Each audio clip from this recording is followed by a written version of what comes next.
Hey everyone, how are you doing tonight? My name's Spencer, and welcome to Best Ball Draft Addicts. We are moving our way right along towards the start of baseball season, everyone, and before we know it, it's going to be here. We are 16 days away from baseball season. And let me tell you, I have been right on pace this whole time, and it's still going along. I am 30 drafts left, so I am just at the two a day. Tonight will be draft 121 and 122 for me. You go ahead and throw the comments up here.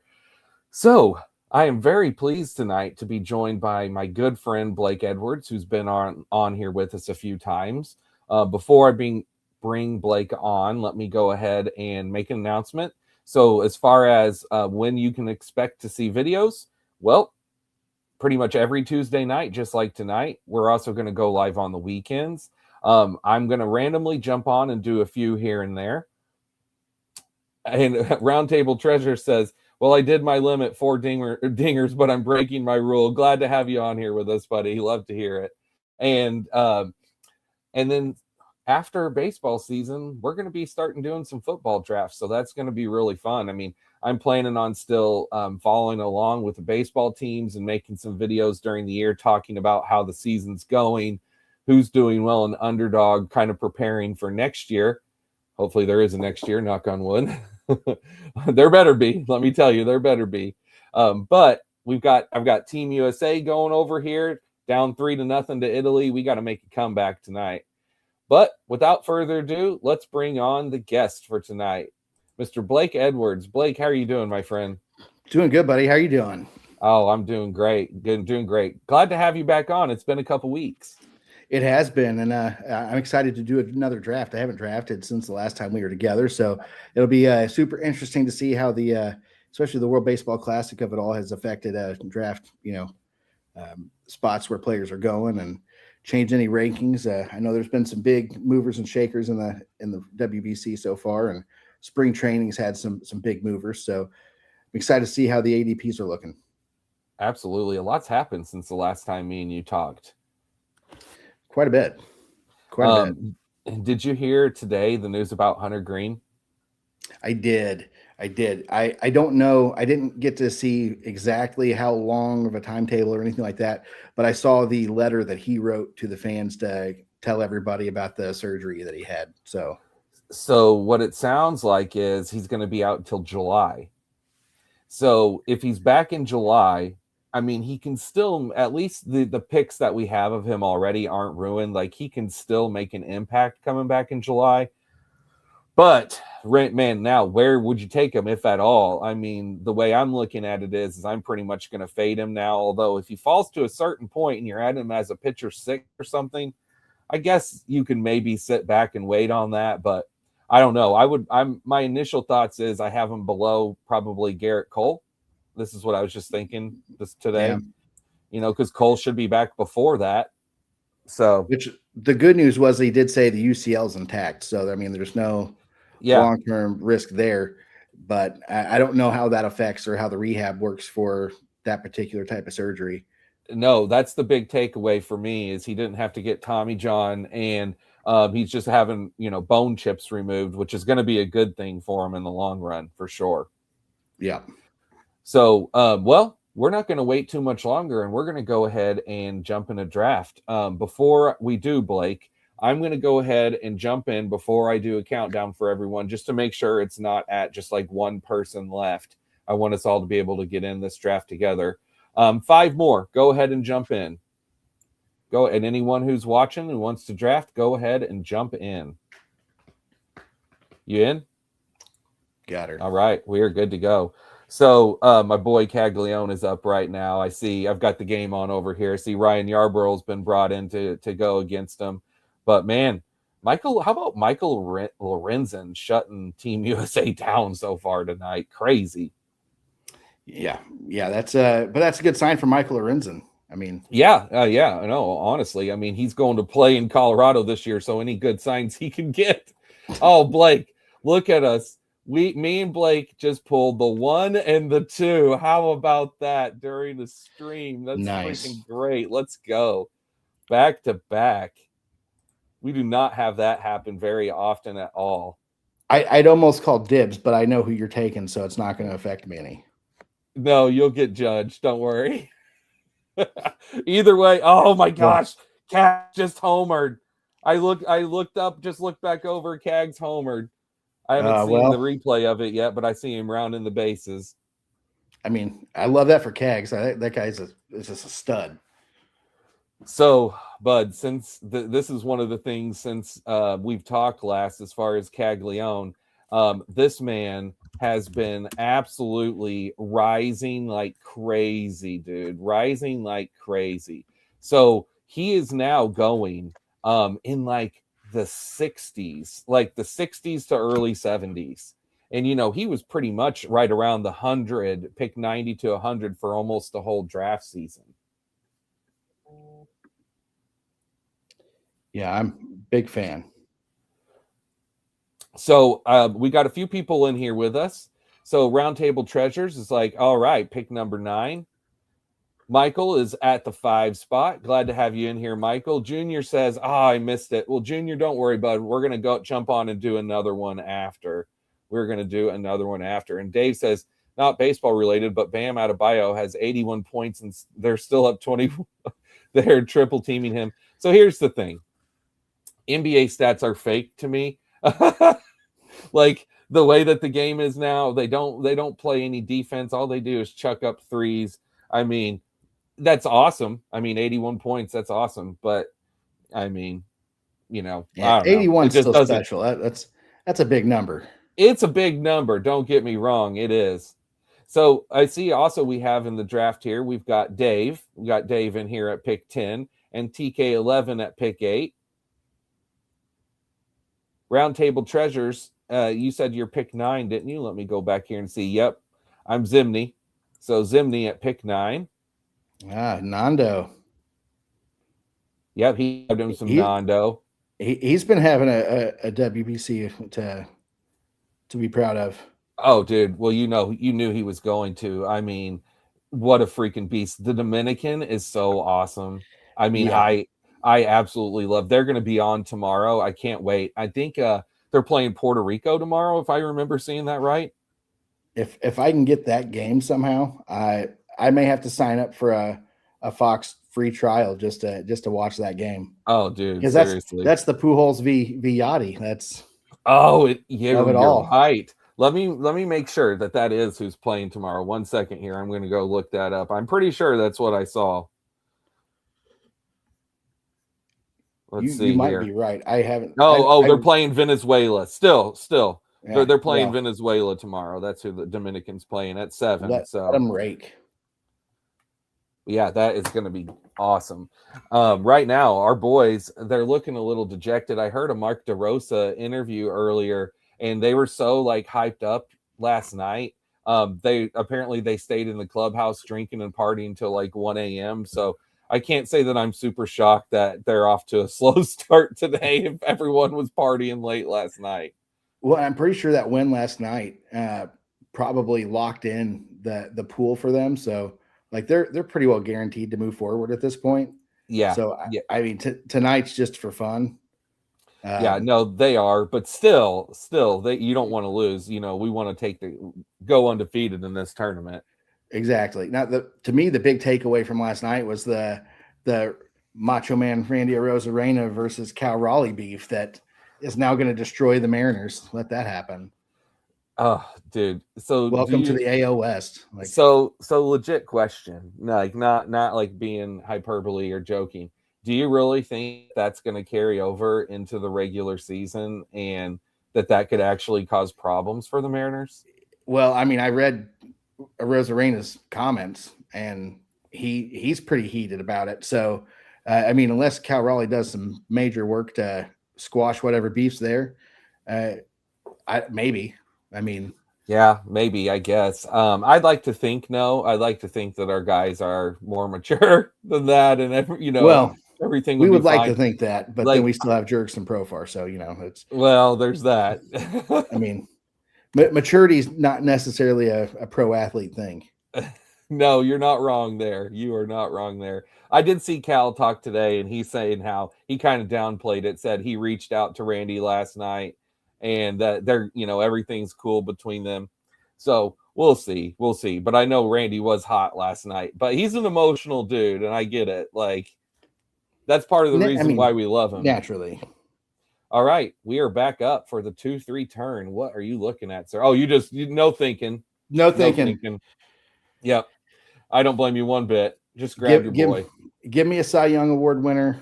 Give me a Team USA stud. Yep. 100%. Speaking of the Team USA of it all, did you hear what he and Jax Griffin did? I did not. What was that? So both of those guys started in college at the Air Force Academy, and they last night for the USA Mexico game, they bought the entire Air Force baseball team tickets to that game and put them in the front rows, which to me that's just awesome. Cool. Good on them. Yeah, that's awesome. So I was real torn what to do just there, Blake, with my pick. Yeah, you didn't help me any. So go ahead and I'll let you make your pick and talk it out here. What are you looking at? Well, so I'm torn because I'm looking at Jarren Duran, and I'm also, of course, I like PCA, but I don't have any Duran, and I think I'm just gonna snag him and see if his WBC carries over. He was great last year, so who knows? Maybe we'll see. Yeah, no, I dude, I am fully on board with the Jarren Duran pick. Fully on board, 100%. I've loved Jarren Duran this whole time, and boy, the WBC sure hasn't changed that, Eddie. There's no doubt. No. In fact, after last night, I would say that that's even raised. And Roman Anthony. Yeah, well, had Roman Anthony made it to me in the second, I was like, I had him starred. I'm like, yep, if he falls, like, bring him on home. The youngest player to ever hit a home run in the WBC. Oh, and it was absolute bomb too. Yeah, crushed it.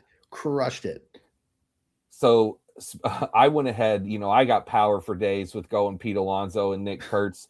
I was looking, I've taken both of them, but I haven't taken them both together with Ohtani, so it's unique for me in that aspect. This is my 16th team with Shohei Ohtani. Out of one, this is 121. So honestly, that's a good number. Like, I feel very lucky to have Shohei that many times. I mean, that means you're getting the first pick that many times. So I've gotten the first pick a lot. Mm-hmm. Yeah, but you normally always do.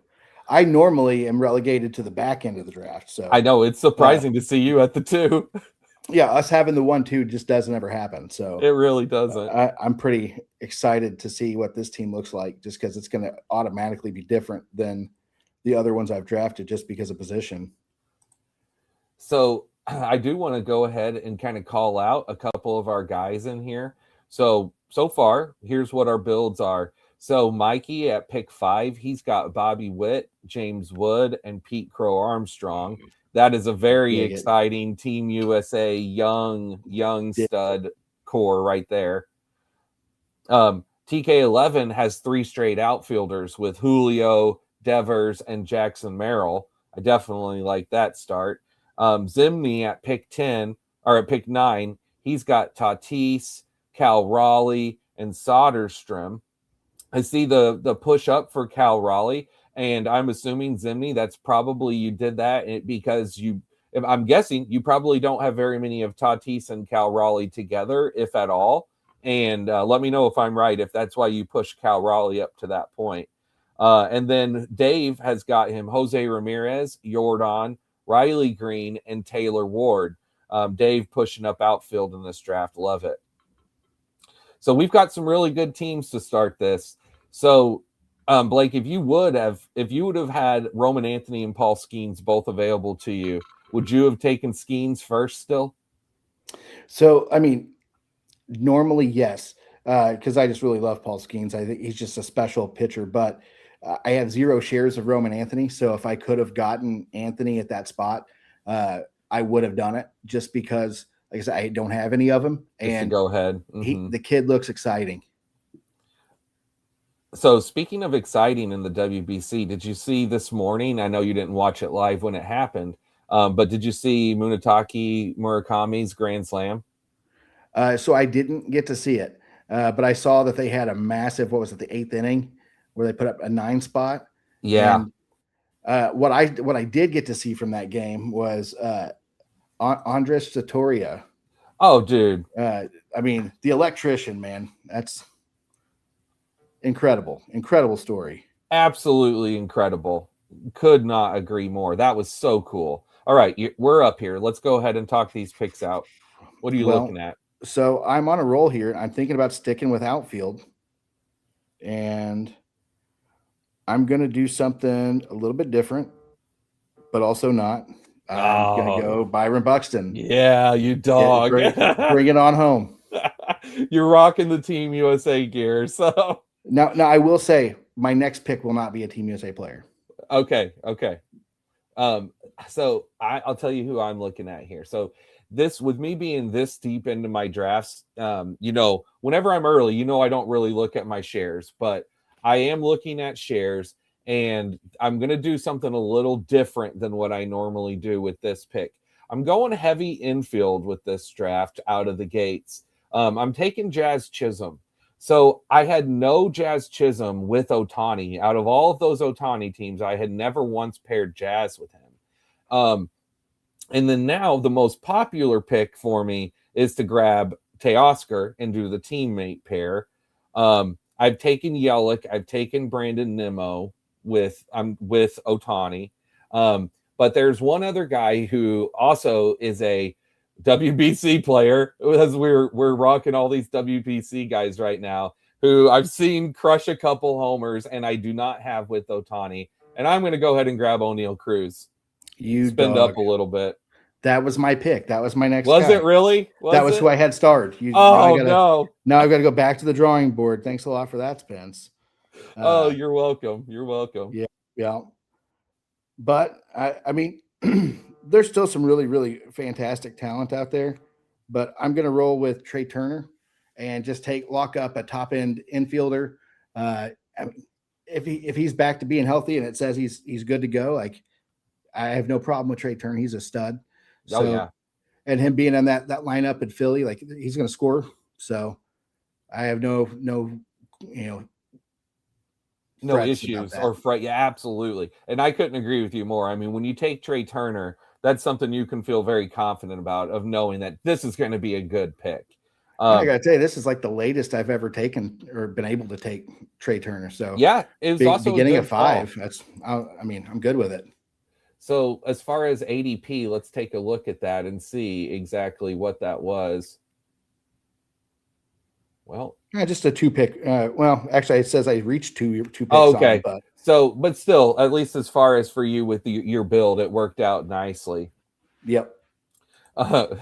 Dave says, I'm going to have Duran's love children. I know. I cracked up when he posted that. That's outstanding.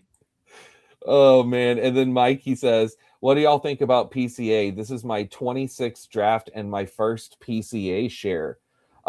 Blake, go ahead and tell me your thoughts about PCA real quick. I mean, so I'm big on him.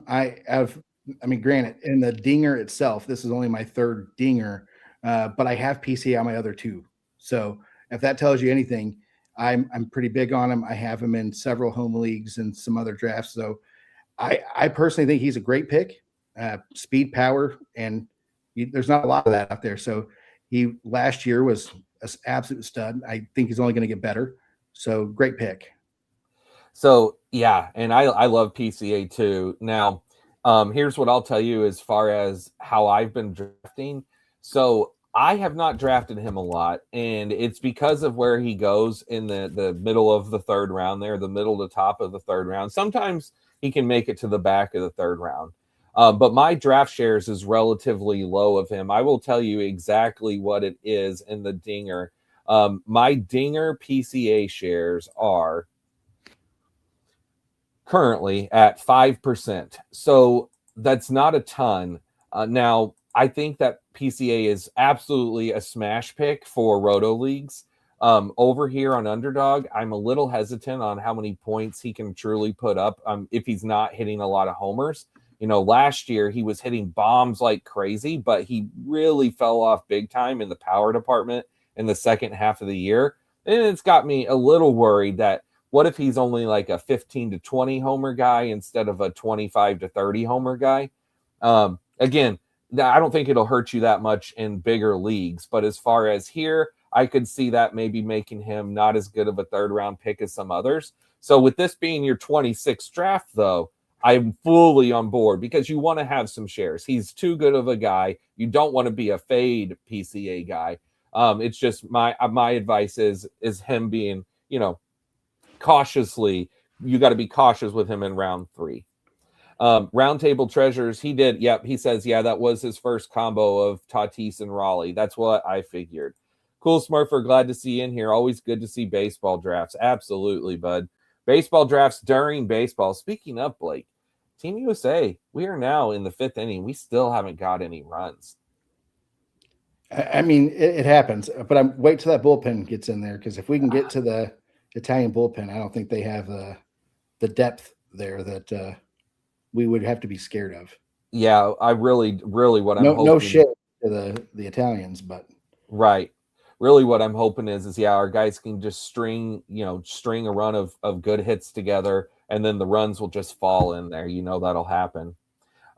Did you see any of the beginning? No, you weren't. You can't watch it right now. Let's go ahead. It's your pick. Let's go ahead and talk about your pick for a second here.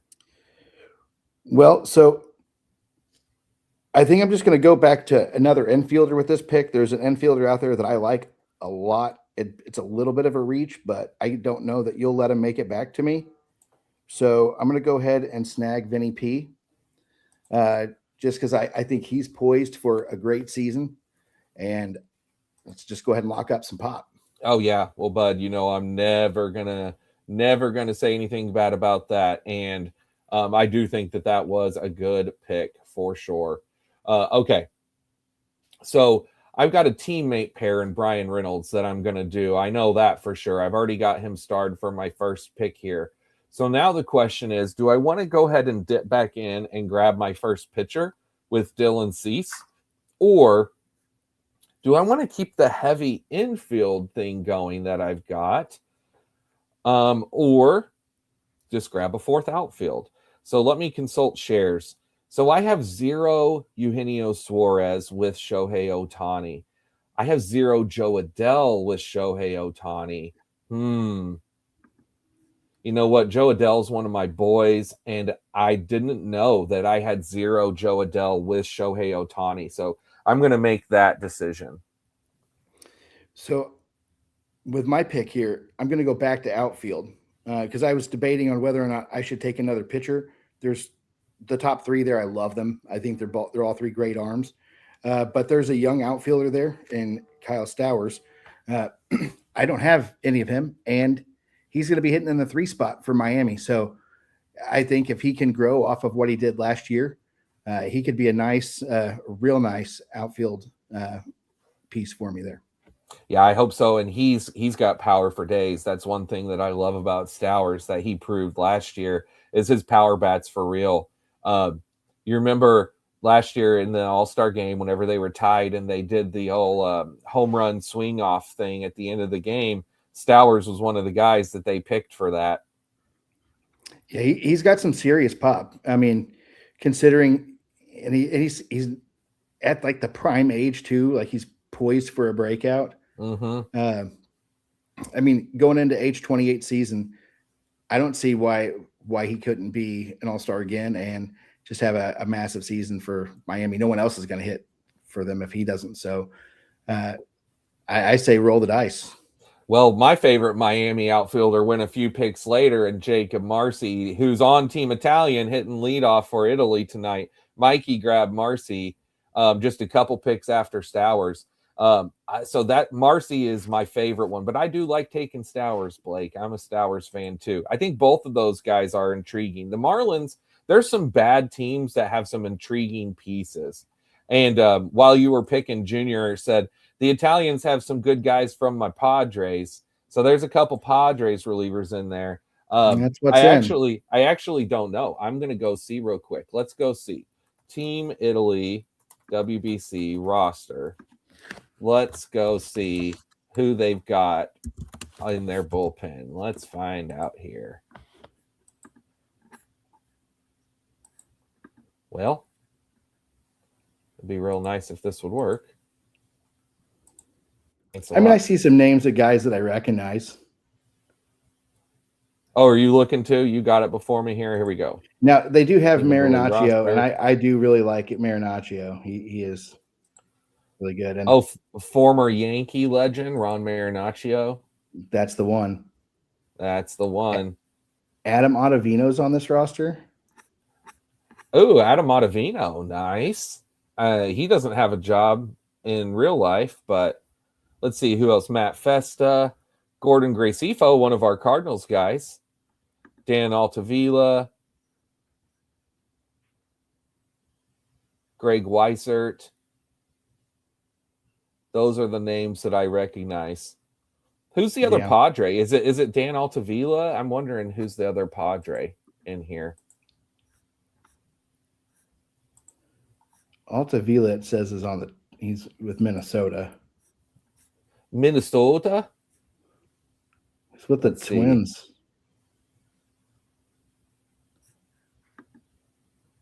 Oh, Marinaccio with the Pods.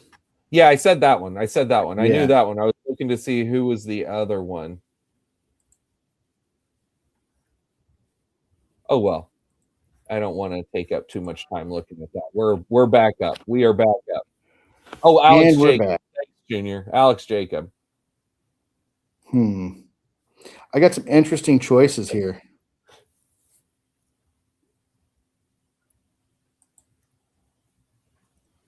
I think shocker. I knew it. I was going to say just take Bryce Terang and get it over with. You know I want to, which I've been big on Bryce Terang for 2 or 3 seasons now. Yeah. And last year it finally paid off for me. So yeah, I'm sticking with him. Absolutely, brother. His speed real and Pat Murphy there in Milwaukee just lets the guy run. So I think for me, I don't have a pitcher yet. I've got 3 infield, 4 outfield. I'm going to go ahead and grab George Kirby. So I've gone this far into the draft season without taking Spencer Strider. Should I stick to my guns? Should I stick to my guns? I think I'm going to stick to my guns. That's where I'm stuck at. Well, I'm going to give you the choice. You can go ahead and take him here. I'm going to grab Joe Ryan. I'm going to stick to my guns of fading Strider, and if I regret it, then so be it. So I can't pull the trigger still. Okay. I just can't. Not with younger talent and other talent I'd rather gamble on. His lack of velocity, they say it's improving, but that was what made him special. And if he's lost that, I don't, it's scary. Apparently he gained some back in his last start, but the results still weren't good. Yeah, bro, I don't know. I've not felt good with Strider this entire time I've talked about it. Man, like I said, I really hope to be wrong because I want Strider to be good, but yeah. I'm just going to let it happen for someone else's team. And so I'm glad you took Nolan because Nolan is actually what I was about to bring up before our picks here.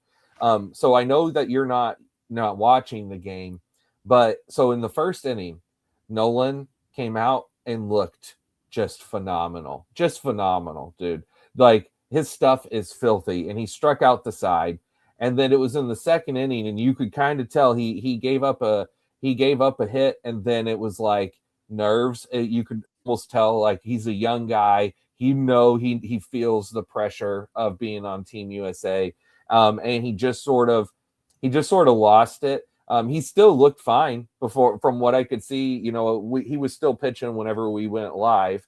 So, but not great results tonight. But I love Nolan McLean. Nolan McLean has been one of my favorite picks this entire draft season. I'm going to keep doing it. He's going to finish as one of my higher drafted pitchers. And I think that the kid is going to be a stud in the season. I really do. I do think there will be some ups and downs, but guess what? This is best ball, baby. We don't have to Right. live with those ups and downs. Hopefully Right. our Well, team can survive, and then it's nothing but ups come the playoffs. and I was able to pair him with Skeens. I got 2 young stud pitchers. Like, let's go.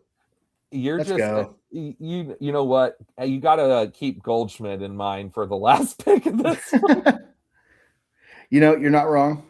But I mean, who knows?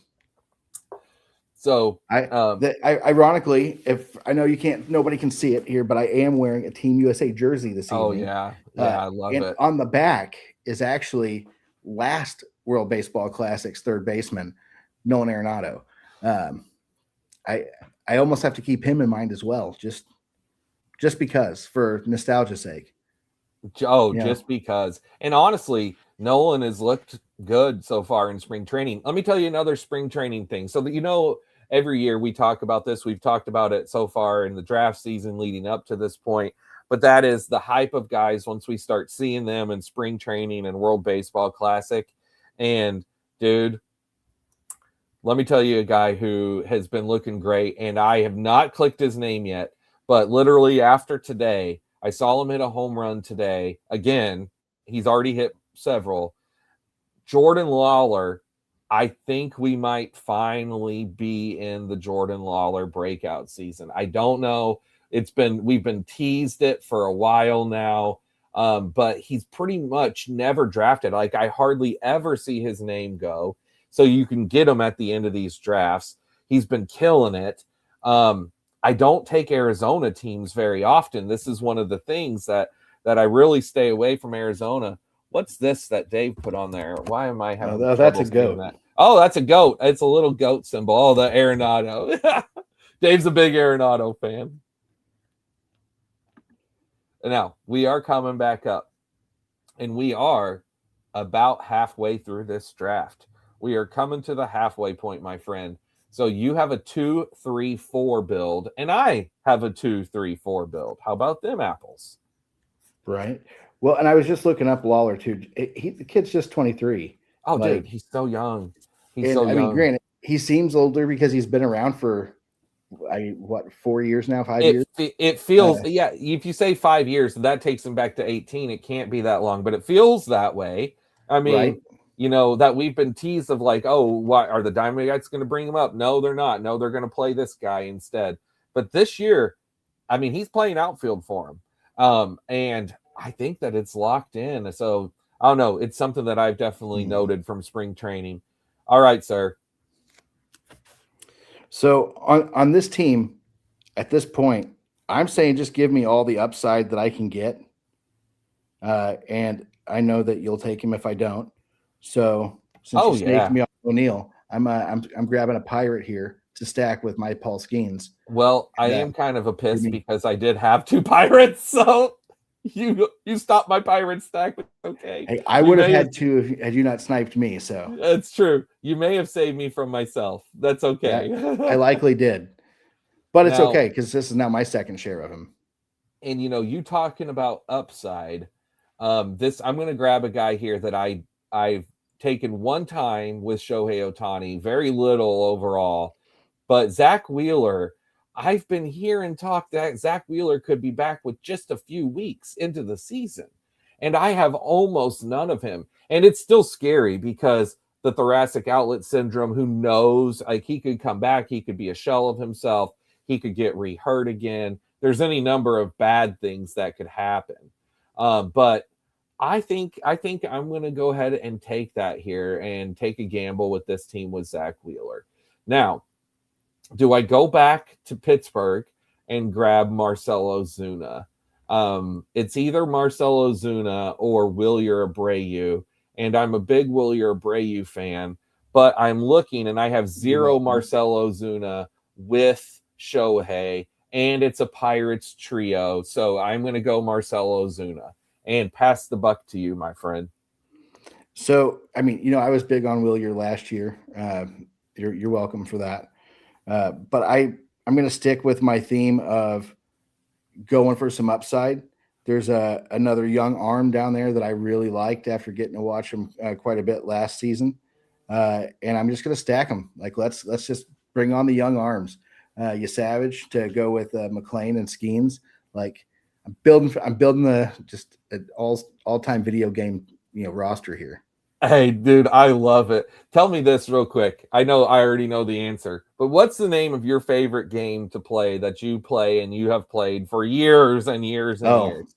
since the very first one when I was like 11 or 12, OOTP, out of the park baseball. I've played that game nonstop for the better part of 25 years at this point. Ah, So I love it. I love I it. was That's gonna how I say, learn about most of these prospects because I'm like, I can see little scouting reports and whatnot. And sometimes they're accurate and sometimes they're not. But that's where I learn names and I know where to go look them up because I can, figure out who some of these guys are that are a couple years away that I wouldn't know about otherwise. and One of that's these what I was days, I'm just going to get thinking. you in on it. You've been saying that to me for 12 years, and I keep telling you, and I don't have time. I do too many fantasy spreadsheets. I can't get into a game like that because I know So it would much suck fun. me in. I know. I have So no much doubt, bud. fun. So PCA, I thought we just got our first run. PCA just crushed one, Blake, but it was foul. It was Yeah. foul, but it was crushed. I actually thought it was Roman Anthony because it was that big of a bomb, but they are reviewing it. But it looked foul because I saw the replay. It looked like it was foul, but they are reviewing it. They just took Michael Lorenzen out, by the way. Michael Lorenzen beast moded against USA 4 2/3. They brought in Dan Altavilla.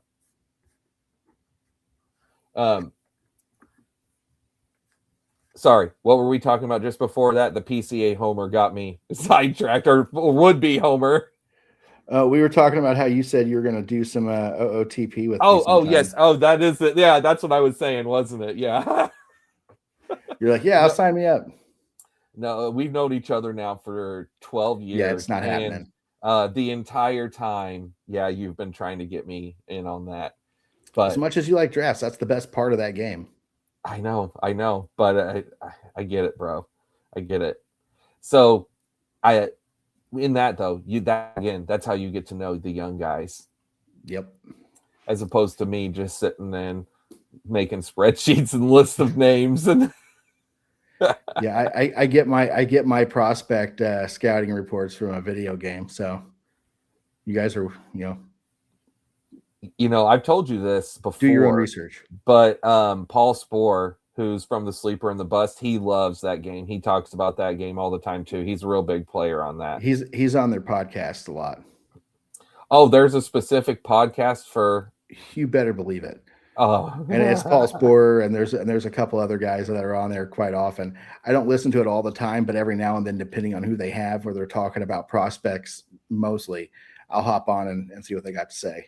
I'm not surprised. So do they in that podcast, do they do it though to lean towards fantasy in real life? Like that's Not that so kind much. of the Not so not so much. They much. more so just real life play, but like they don't put the fantasy aspect into it a whole lot. So But by the they way, have, yeah, the homer was a no-go.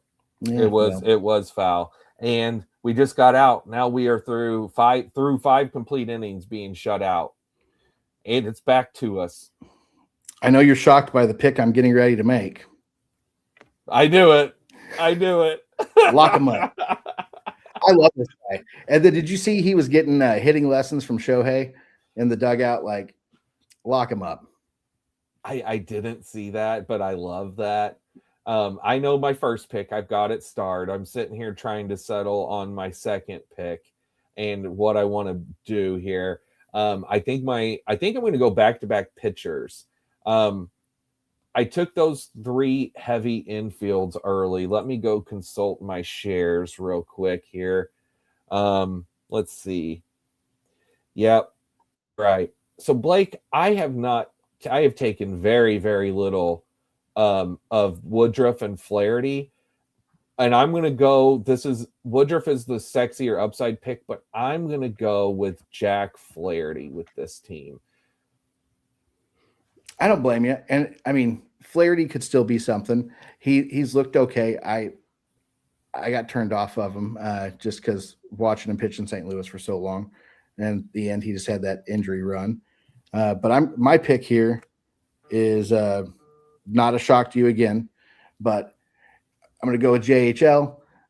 I love the guy. He's got a lot of speed, and he ultimately, I thought he looked good before he got hurt with the shoulder injury last year. Let's see if he bounces back. Yep. That was 2 years ago. But yes, Well, yes. I know the years bleed together. They do. yeah. But I completely agree. And I knew you were going to take that. And I take Jung Hoo Lee. I take him a good amount too. So I'm very in on drafting him. Both Murakami and Jung Hoo Lee are two of my they're about middle of the pack as far as the upper echelon of my picks. Now, the thing with Flaherty, I'm generally out because I do feel he's kind of like blah, right? In the sense of what's the upside? With that said, though, his blah nature is probably just me from being a Cardinals fan and watching him for so many years, just like you said, kind of underperform and be hurt. Because honestly, since he's left the Cardinals, the last 2 seasons in particular, I mean, he's done really well. And I do believe in what they've got going with Detroit. Detroit's going to be they're going to be tough this year. I think they're going to, be a top contender in the Central. There it is, Bam Adebayo, 83 points. I just got the notification. It's official, second most points ever. He passed Kobe. All right, Bam Adebayo. I guess we're gonna put Bam Adebayo in the Hall of Fame. He was always a guy that racked up a lot of numbers in Miami anyway. So. Oh man, I thought we just gave up another home run, but it was just short. It was Zach DeZenzo of the Astros. Almost, he just took Judge to the warning track. All right, buddy. We are now coming into round 14. This has been a good draft. I really like these teams that we've got building. He shot fun. 43 free throws. 43. That's a bit much. That's insanity. How many of those did he make? Am I 30 or 30 of was them? Was that half of his 83? Well, if he made 40, if he made 41, it would have been if he was 41 and 43. 36. Okay. Well, that's a big 30, number. 36 of 43. It's a week's worth of free throws for some people. That's absolutely insane. Insane. Welcome to the NBA. Welcome to the NBA. Dave says, you got to go watch the last 5 minutes of that game. It's hilarious. It's like when a guy has 20 points and there's 10 people playing in a game of 21. All right. Yeah. I mean, I'll end up watching the highlights on YouTube. I will. It's so hard because I'm so jaded to the NBA. And you're looking at a guy who grew up. NBA was my absolute favorite sport ever. I absolutely loved the NBA. And I was a big NBA fan all the way through the 2010s. And then I kind of faded in the NBA in my interest around like 2012 or so. And then Blake and we started working together at AT&T. And in like 2016, 2017, we got really big into doing NBA daily lineups on DraftKings. This was before Underdog was a thing. And that got me really back in the NBA. And I was then really in the NBA for a couple of years there, like 2016 to 2019. And then after 2020, I pretty much could care less, to be honest with you. I'm all baseball and football. And you are up, sir. What Team USA or WBC guy can you get? I'm going with Chase DeLauder. I still like Chase DeLauder quite a bit going into this year. And as my sixth outfielder, and that's going to be my last outfielder more than likely, go ahead and lock it up. You are a Chase DeLauder absolute supporter. There is no doubt about that. Yeah, I remember you took Chase DeLauder in our earlier ones. I sure did. I mean, going this late, I'm looking at the rest of the outfield pool, and yeah, there's names down there, but I feel good about the upside that he brings. So just lock her up. Just lock it up. So I was sitting here. I'm going to go double young guys. I grabbed Sal Stewart. I'm a big fan of him, and I only had him 6% of the time with Shohei, so that's one time. I have not taken Shohei's teammate Emmett Sheehan with him, and I'm trying to get some more Emmett Sheehan shares as we're coming towards the end of the draft season. So there's my pair. I'm torn here because I have two pitchers starred, but there's one hitter that I really like that's left, and I kind of just want to take him just because. And I'm going to. Who was it? Who'd you take? Jacob Wilson. Jacob Wilson. I love you, Blake. Never change. I know. The son of Jack. We're gonna get base hits. Base hits for days. Roundtable Treasure says DeLauder was next in my queue. So see, somebody else agrees with me. He gets it. He gets it. And then Junior SB says Kyle Teal pulled a hammy. Oh, that's not good. He homered earlier. Yeah, I saw that. I missed him pull a hammy. And then Dave says LeBron and D Rose, no heart, self-ruin the NBA for me. And I'd throw Steph Curry in there too, unfortunately. And betting is the only reason why I watch. Yeah, see, I get it. Again, what got me back in the NBA in 2016 to 2019 was daily DFS. I mean, it was DFS, so that's betting. I mean, that's what DFS is. And but I can't even get back into it. We've tried even past 2020, me and you. We still, because you're my NBA friend, Blake. Like of any of my buddies, you're the only one who follows the NBA at least at all. And we still, for like 2021, 2022, 2023, the first like probably month of the year, we still like did a couple draft. We did some underdogs. We've done some underdogs basketball teams. We've done some DraftKings and underdogs lineups for the first like month of the season, the last several years. But really, the last two, we've stayed away are too completely. Soft with the needing days off for all this. Like I did a team in a league with my brother this year. Started off 13-0, crushing it, and then for the last month, half of my team's been hurt, quote unquote, needing some rest management. So I went 0-4 the last 4 weeks after starting 13-0. And I'm like, all right, I'm just going to wait till the playoffs and I'll auto set my lineup and just whatever. Speaking of hurt, like you did this here. Did you see right before we got on, did you see the Max Crosby news? I did see that. That was massive. Holy couldn't pass a physical. Wasn't he hurt at the end of last year? I'm pretty positive he was. So, and I mean, they had to know that when they made the trade. Like that's why I'm like, didn't they? How do you not know? Like, didn't you already know that this man was hurt when you acquired him? Like, hello, I that just blew my mind. I couldn't believe it. Well, especially when they give like what was it, 2 firsts? Like if you're giving that much draft capital up, you know what you're getting. Like you know what you're trading for. Apparently they didn't, and that's apparently they didn't.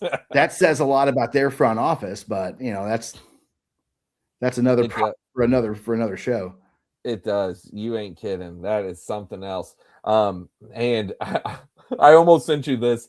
I saw this like right before we went on. I was scrolling through Twitter, and it was I'm sure you probably see this, and other people will post it. But it was a picture of some kid that said, "If the Ravens ever trade for Max Crosby, I'll shave my head." And then apparently, and that was like 5 days ago, and then like he just posted a picture of him with a shaved head, and then they back out the trade. Like, joke's on you, buddy.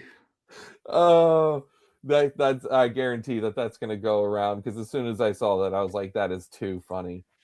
Dave says, "Come on, Jerry." So you talking about Dave is a huge Cowboys fan. He's talking about Jerry Jones. I'm sure he's probably saying he wants the Cowboys to go trade for Max Crosby. I mean, everybody should want to trade for Max Crosby. The guy's good when he's healthy, but apparently he's not healthy. I mean, that's part of it.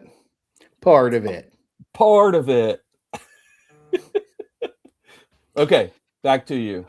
All right. So with the way my roster construction is set up currently, I'm basically going to be pitcher the rest of the way out if I can help it.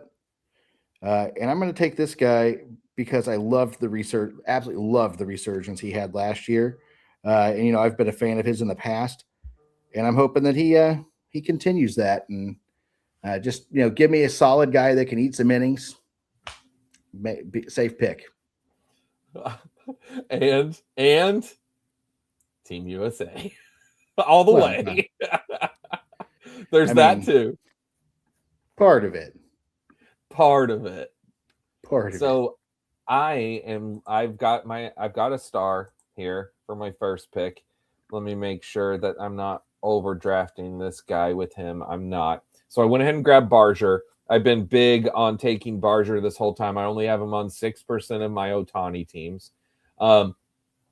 This is an instance where I could look to take Hunter Green, honestly, because I have 6 pitchers. One of them, though, is Zach Wheeler, but I could sit on Hunter Green, and this is pick 193.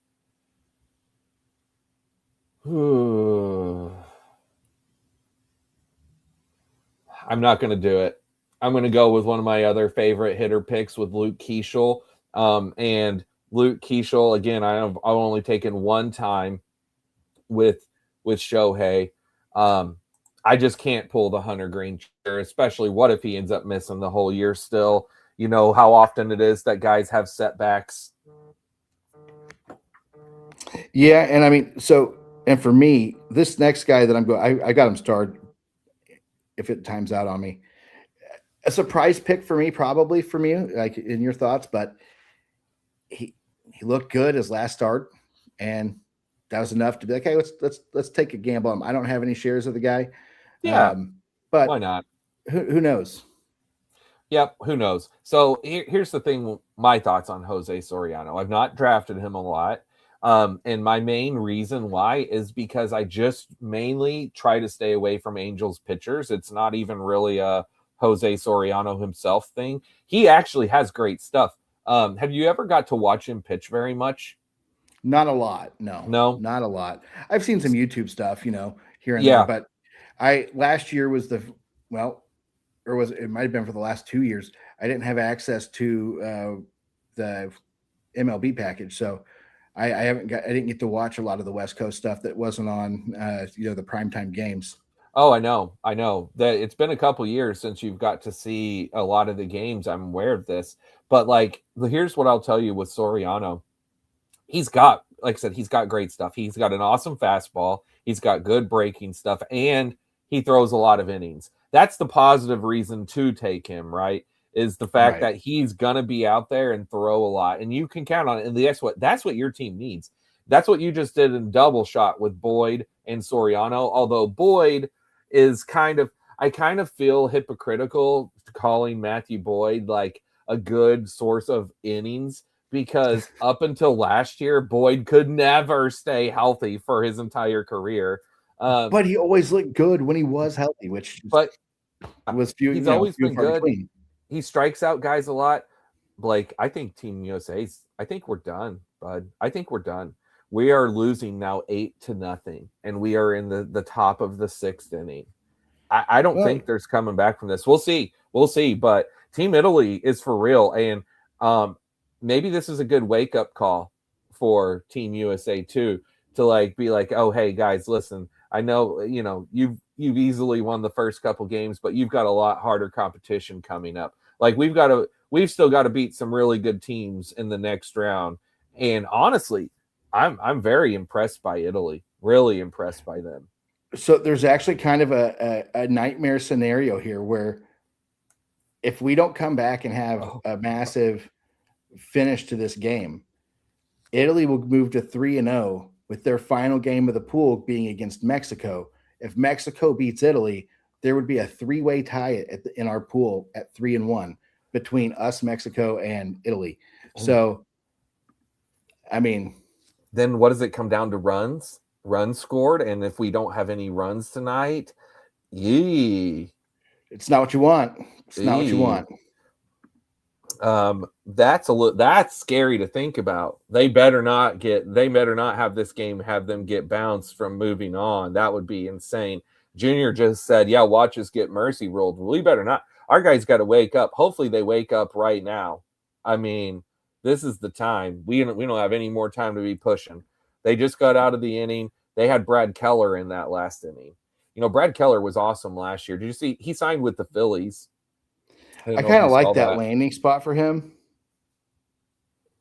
And it's back to me. Back to you.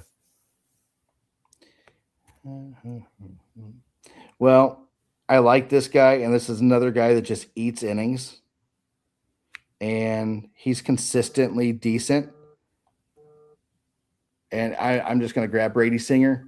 I liked him a couple seasons ago. I like him better in Cincinnati. So if he could eat some innings and mop up against some of the teams he'll be going up against, because he'll be in that back part of the rotation. Hey, I'll take it. Yeah, Blake, I'm going to do it. That's made it all the way. I'm going to take Hunter Green as my 7th pitcher here. I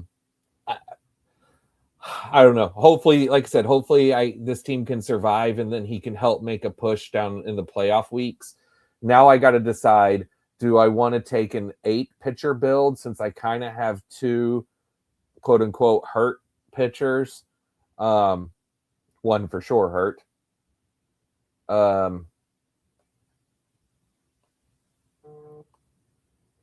Now I actually had that. Well, that's all right. I had that in my starter. Remember Benintendi for the Mr. Irrelevant pick at the very end, and I just waited a little too long to make that pick there. That's okay.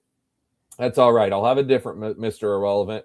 Andrew Benintendi is extremely boring, but I thought he was going to be a last outfielder piece for this team, and I still think that, even though it wasn't with the last pick of the draft.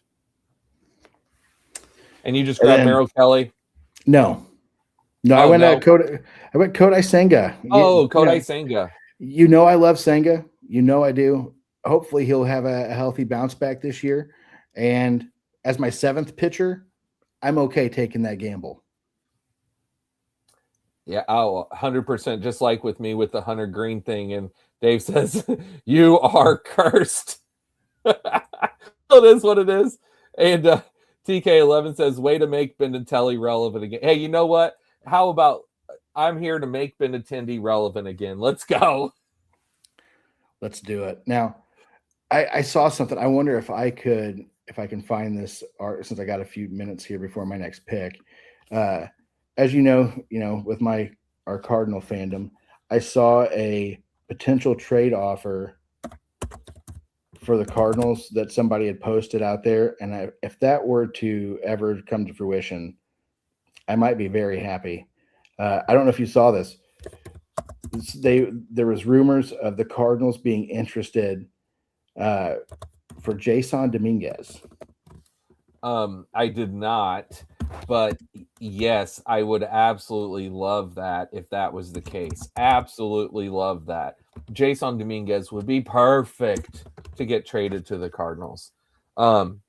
Perfect. Holy cow. Me and you, we talked about Jason Dominguez back on our first show we did together, back before Cody Bellinger signed I think it was in January. And talked about fading him and how I'd been fading him, and I've continued to fade him. I've still not been drafting Jason Dominguez. But Jason Dominguez has looked awesome in spring training so far, dude. He's looked so good. But the Yankees, speaking of our Cardinal fandom, the Yankees just signed Randall Grichuk. Did you see that? I saw that. I actually love that, but I don't know where he fits as other than being just a depth outfield piece for him. But I think it's a great spot because why not? It's not for Jason Dominguez. I mean, it is if they're going to trade him to the Cardinals. Well, because you're right. The trade package that was rumored is that we would trade them Tink Hence and possibly Leandro Bernal, because we have that logjam at catcher anyway. Trade those guys for Jason. Okay, sure. I mean, we have 5 catchers blocking the way for Bernal anyway, and Tink Hence, who knows? I mean, I would always trade a young pitcher, a prospect pitcher, for a prospect hitter any day, any day. And yeah, I assume Benintendi is Italian. It's just their night. You're not wrong. Dave says, you know who else has looked great? Chase Davis and Baez. Oh yeah, Josh Baez. Josh Baez has looked awesome. Yeah. Bad cards front of punishes good performances. Yeah, seriously, I know. I saw they sent Baez down. And Top Gun on here says, you guys doing another draft? I sure am. Blake, you want to stick around for a second draft tonight, or do you got to take off after this? Yeah, I gotta take off after this one, just because I've got a house full of folks here. But I'll be having to dip out after this one. Hey, no problem. Once we make our last pick here, we'll go through. We'll do a team review, and then we'll look at our teams last, and then you can hop off here, and we'll get jumped in another one. Hey, we're on the board. We're on the board, Blake. We just got a homer. I didn't see who it was. It was Gunner. Gunner. Woof. Right. You know I love Gunner. Oh, yeah. Love Gunner. And then Casual Chad Viewer says, sorry, I'm late in Michigan with some really bad storms. Oh, man. Well, but I hope that I hope you get through the storms good. I know we live in Southern Illinois. We've got bad storms coming through tomorrow. That's probably what's hitting you right now. I saw that there was some bad hail in Upper Illinois. I saw that on Facebook earlier, so that's probably what you're getting hit with. Table Treasure says, very happy with my team. Westward Ho in Las Vegas has made my team 5. Spencer, you're up for the final pick here. Oh, thank you. Okay. Yeah, I am going to go with an 8th pitcher. This is going to be an 8-pitcher build. And there's someone who I have been wanting to take in this that is perfect for this right here with the team where I have Hunter Green and Zach Wheeler on. At least I hope it's perfect. And here it is. Cade Cavalli, sir. Cade Cavalli. I'm all aboard like some late Cade Cavalli shares for this last couple weeks of the draft season. Yeah, why not? Why not? Why not? And then remember what I said about Hunter Green last stream? No, remind me, Chad. And Blake, we are going to go ahead and look at our teams here. So the first team that I'm going to look at, let me share this tab. First team that we're going to look at is we're going to look at Zimney's team here, Roundtable Treasures, who did a 7-6-7. All right. Oh, you know what I just realized? I need to remove the comments from the stage. Oh, injury risk. Oh, yeah. Oh, absolutely. There's no doubt. He's out. He's out till July. There's 100%. I was stupid for probably taking him at all, but it was at the very end. I'm like, 7th pitcher. Why not? Let's just hope that he matters from the end of the year. Okay. Christopher Sanchez, Hunter Brown, Jesus Luzardo, Trevor Rogers, Shane McClanahan, Will Warren, Parker Messick. All right. So right out of the gates, I love the top of the pitchers here. I'm all aboard gambling on McClanahan. I like Will Warren quite a bit. I've taken Parker Messick once. I don't know if Parker Messick is in line to start the year in their rotation. I'm going to need to look into that and see. I could pull up roster resource and see, but that would be my only fear. But he'll be up. He'll be up. But overall, that was your 7th pitcher, so it doesn't really matter. You know he'll matter for you during the season, even if it's not right out of the gates. This isn't an eliminator. Your infield, super solid. Oh, you got Matt McClain. I was looking for McClain earlier when I took Sal Stewart, and he was gone. I was wondering who took him. It was you. Cal Raleigh, Willie Adames, Mikael Garcia, Matt McClain, Manzardo, and Alec Boehm. Alec Boehm is a super steady pick there at the end. I was drafting him early, and I've sort of faded away, but I like that pick. This outfield is really nice. Tatis, Soderstrom, Grisham, Dalen Lyle, Yastrzemski, Ramon Laureano, and Mickey Moniak. I'm not that big on Ramon Laureano, and you spent up big time on Yastrzemski. I see that with a big jump up there. But you wanted to go ahead and lock in your guy, and you got him, and I have no problem with doing that. I do think Yastrzemski is a really good pick this year. I've been trying to bring my Yastrzemski shares up. So great team, roundtable treasures. And then let's see what Dave did at pick 10. Dave went with a 776. Dave went with Framber, DeGrom, Mizorowski, Sandy, Robbie Ray, Edward Cabrera, and Bryce Miller. Very solid pitching staff, Dave. I really like this. I love DeGrom. He's like my favorite pitching pick this year at right around this ADP of 90 to 100. I think he's such an awesome pick there. Framber's a good, solid inning source, quality start source. Taking the gamble with the Miz, I like swinging for an upside piece there. I love Edward Cabrera. I dig that pick too. Yeah. Oh, I knew you were a fan of that. I Yep. knew that. And then the infield, Blake. Oh, look at this. So I told you, Dave is a Cardinals fan. Look at what he's done here. Yeah, but what I'm noticing is this man speaking to my heart, because if you notice, there is 4 catchers. 4. And I love that so much. As you know, I'm big on drafting catchers. Blake loves catchers, although you're still counting Wilson Contreras as a catcher. He's not one anymore. He will always be a catcher in your heart. That's what matters. He spent more than half his career there. He's a catcher. He's a catcher. But this is an awesome infield. I love your infield, Dave. And then your outfield, really good. Oh, Dave did the Caglione thing. That was another one. Whenever you took Vinny P, it made me think to look for Cags. And yep, see he went at pick 63. This is what's happening. And look, Dave grabbed Jason Dominguez. I say, Cardinals may trade for Jason. Next thing I know, he gets snagged from me. I was hoping he would fall to my next pick. He did not. You shouldn't have said that around Dave. Now you know. I've learned. Dave, but I think it's great potential there, though. So Dave took your spot in Mallrats, by the way.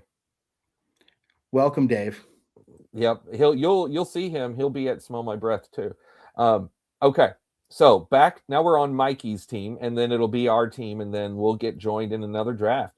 Look, we've got another. Mikey grabbed another. Blake, you took Liberatore the last time that we drafted I did. With your last pick, and I don't think all of the team reviews that I've done in the last 3 weeks to a month since you were on the show last, Blake, I've not seen Liberatore on any team other than the one you drafted, except for this one with Mikey tonight, and we weren't even talking about Liberatore.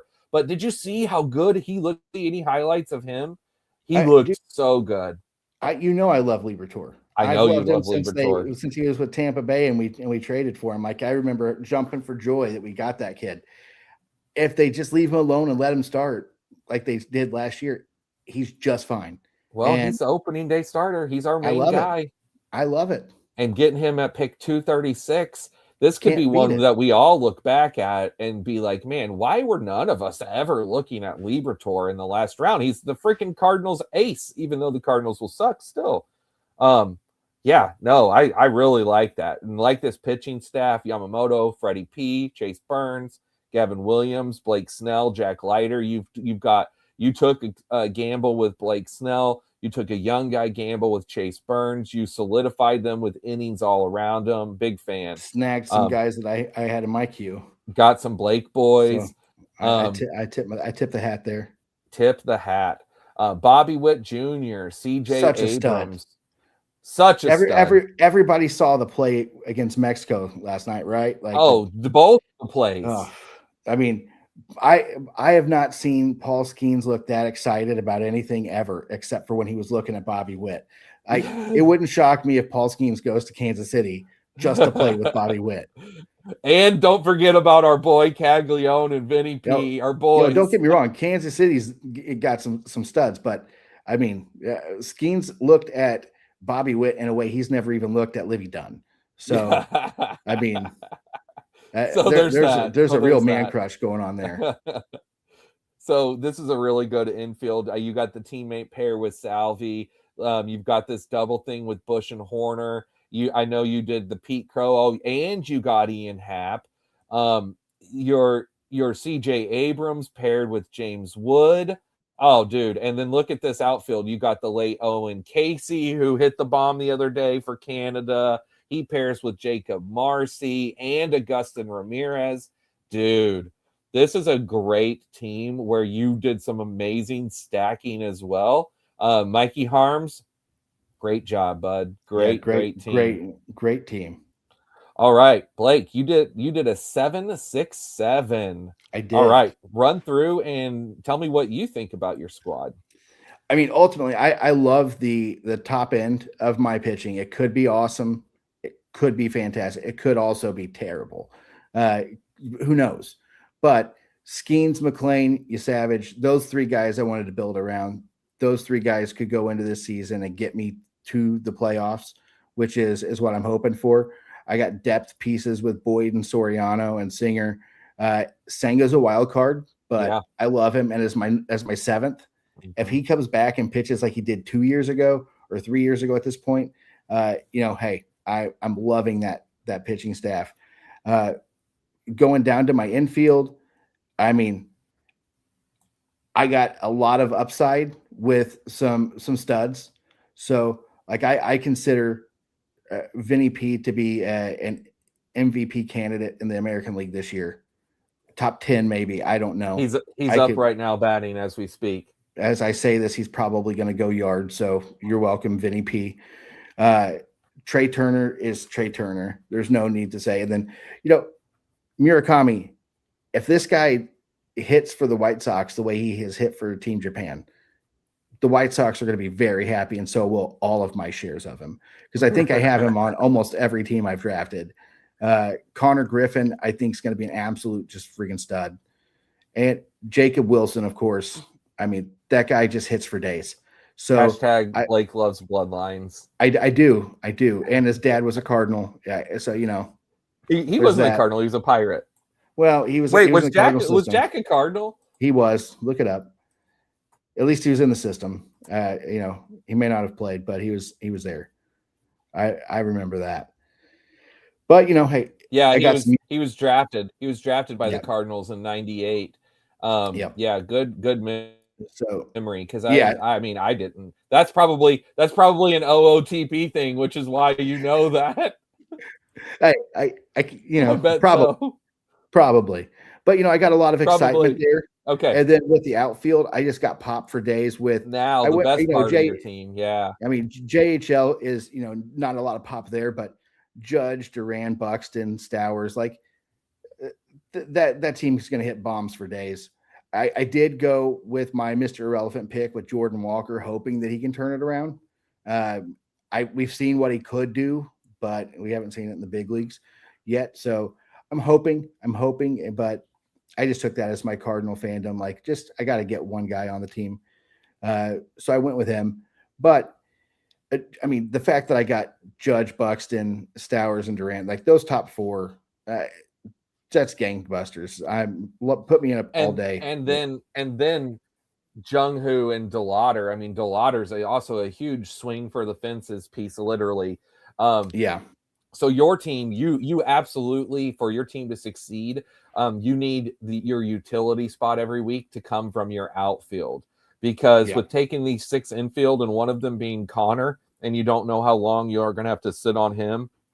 And then, we got to assume that Murakami is going to be a really good best ball player, but he's going to have a lot of bad weeks, I'm sure. He'll be a hot and cold guy, right? I kind of view him as like a light Eugenio Suarez. This is the way I'm thinking of him coming into the year. But Eugenio, we know who he is. We can depend on him. But Eugenio is very hit or miss, right? He'll have some monster weeks, and I could see that from Murakami. So yeah, dude, really like your build. Really like it a lot. And then I just wanted to look up, Jack Wilson was in the Cardinals system until the year 2000. And in the year 2000, Jack Wilson was traded to the Pirates for the one and only Jason Christensen.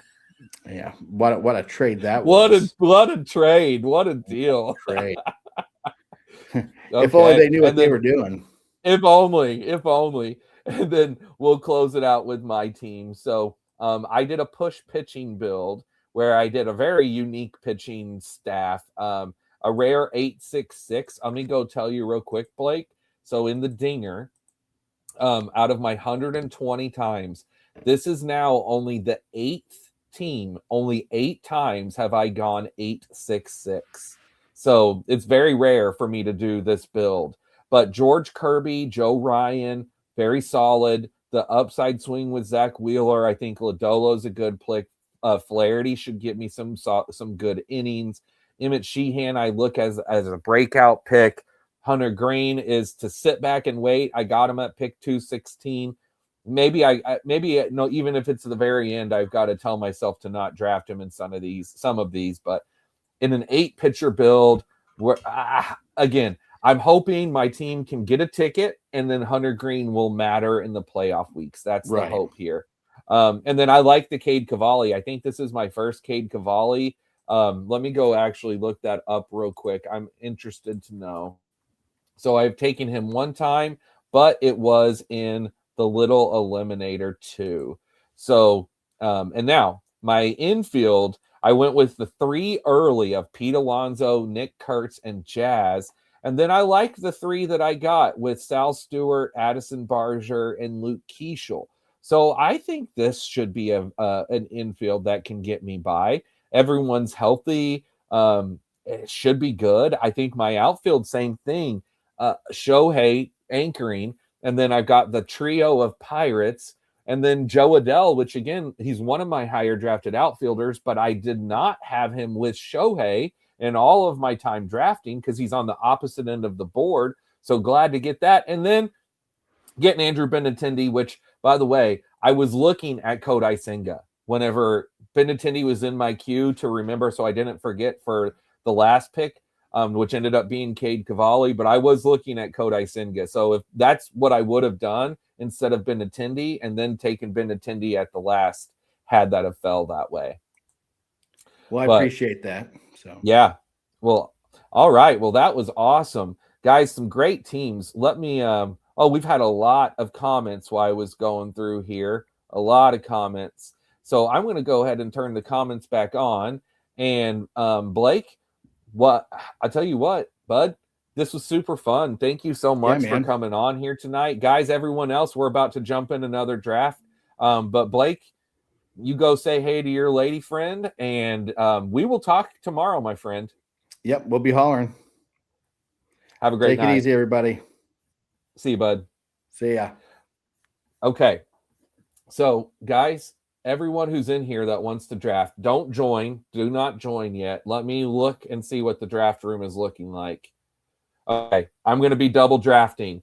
Draft starts soon. Everyone go join right now. Go join right now. We've got a fresh lobby. I just started a fresh lobby, and I'll be double drafting. Oh, man. And TK11. So that's where my Barger went. Yep. I'm going to go backwards up through the comments here, which is not the way. You're supposed to come down, but I'm going backwards. So let's see here. Love a Stephen Kwan DeLauder stack. Oh, 100%. Duran looks like a monster. I am absolutely in love with Jarren Duran this year. Oh, what a catch. Who was that? Just Rob Roman Anthony. Was that Marcy? Was that our boy Marcy? I think it was. Man, USA is going to lose this game, guys. I just remembered Dustin May getting acquired by St. Louis and became really bad. Dusty May. Thanks, gents. Absolutely. Oh, Mikey, absolutely, bud.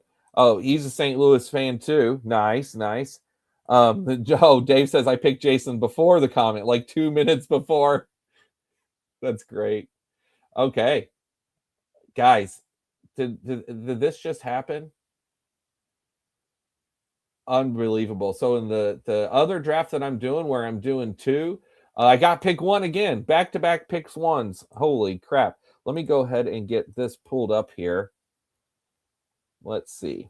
1 second while I navigate the screens here. Active. So this is teams 121, 122, and 123. All right, here's our draft. Okay. Here it comes. Let's see what we got. Goldschmidt on base. Nice. Come on, draft board. Load for us. Okay, so here we go. So in this one, I got pick number 8. So let's go ahead and see who's in here that we know. So we've got Cool Smurfer at pick 2. We've got Bjorn at pick 3. We've got Bobby Boucher. What's up, Bobby? At pick 5. We've got Junior Espy at pick 10, Duke Dean at pick 11, and TK11 at pick 12. So if Jay Markowski 10, if you're in here, 32, let's see, 32 years of losing. If you're in here, Duke Illian, Top Gun 31, and Lil Ali. If any of you guys are in here, say hey in the comments. And now, speaking of comments, I'm going to go back over here. All right. Top Gun, what's going on? Nice. Glad to have you in here. And then Snowblind Comics, hey, not drafting, just enjoying the show. Thank you so much. I appreciate that. And glad you're in here watching with us. And then let's see, Mike says, in the dinger, do you have to get first to get a ticket or advance or top? So 1 or 2. You have to be 1 or 2 to get a ticket to advance here in the dinger. So for each draft we do, our goal is ultimately to be in the top 2 of the 12 teams that we are drafting with. So we're all versus each other for the first until the playoffs start, which is in the beginning of August. And then we start the 2 week at a time, 3 different round playoff period, 2 weeks, and the championship 2 weeks. Yep. Okay. Now, this is going to be a little tough for me as I am trying to navigate 2 drafts at once. And thankfully, the other one, I'm on the turn again. So let's see, Julio or Tatis. We're going to go with, you know what, we'll just go with Julio. I think I have less of him than Tatis. I need to go bring up my shares and consult my shares. And yes, I had 7.5% of Julio and 13% of Tatis. So I made the right pick with going with Julio, because I definitely don't think that there's much of a difference between Julio and Tatis at all. All right. So I know there was a lot of comments that I missed. I'm sorry about the ones that I missed while we were doing the review last time, guys, but now we're moving fast and furious. Let's see here. Okay. All right. So I'm a pick away in the other draft. Nope, in this draft. See, this is where I got to get. It's all right. I'll get it as we go. All right. So again, this is pick draft number 123 for me. So I am absolutely looking at my shares. I'm trying to get more of people that I have a less amount of shares of. And that one of those guys is 100% Yordan Alvarez.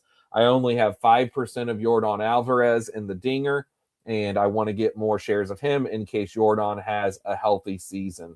The reason why I've been so lackluster on him is because I don't have a lot of faith that he will remain healthy. Over on my other one, it's another Shohei team. And how am I going to do this one? Oh, man.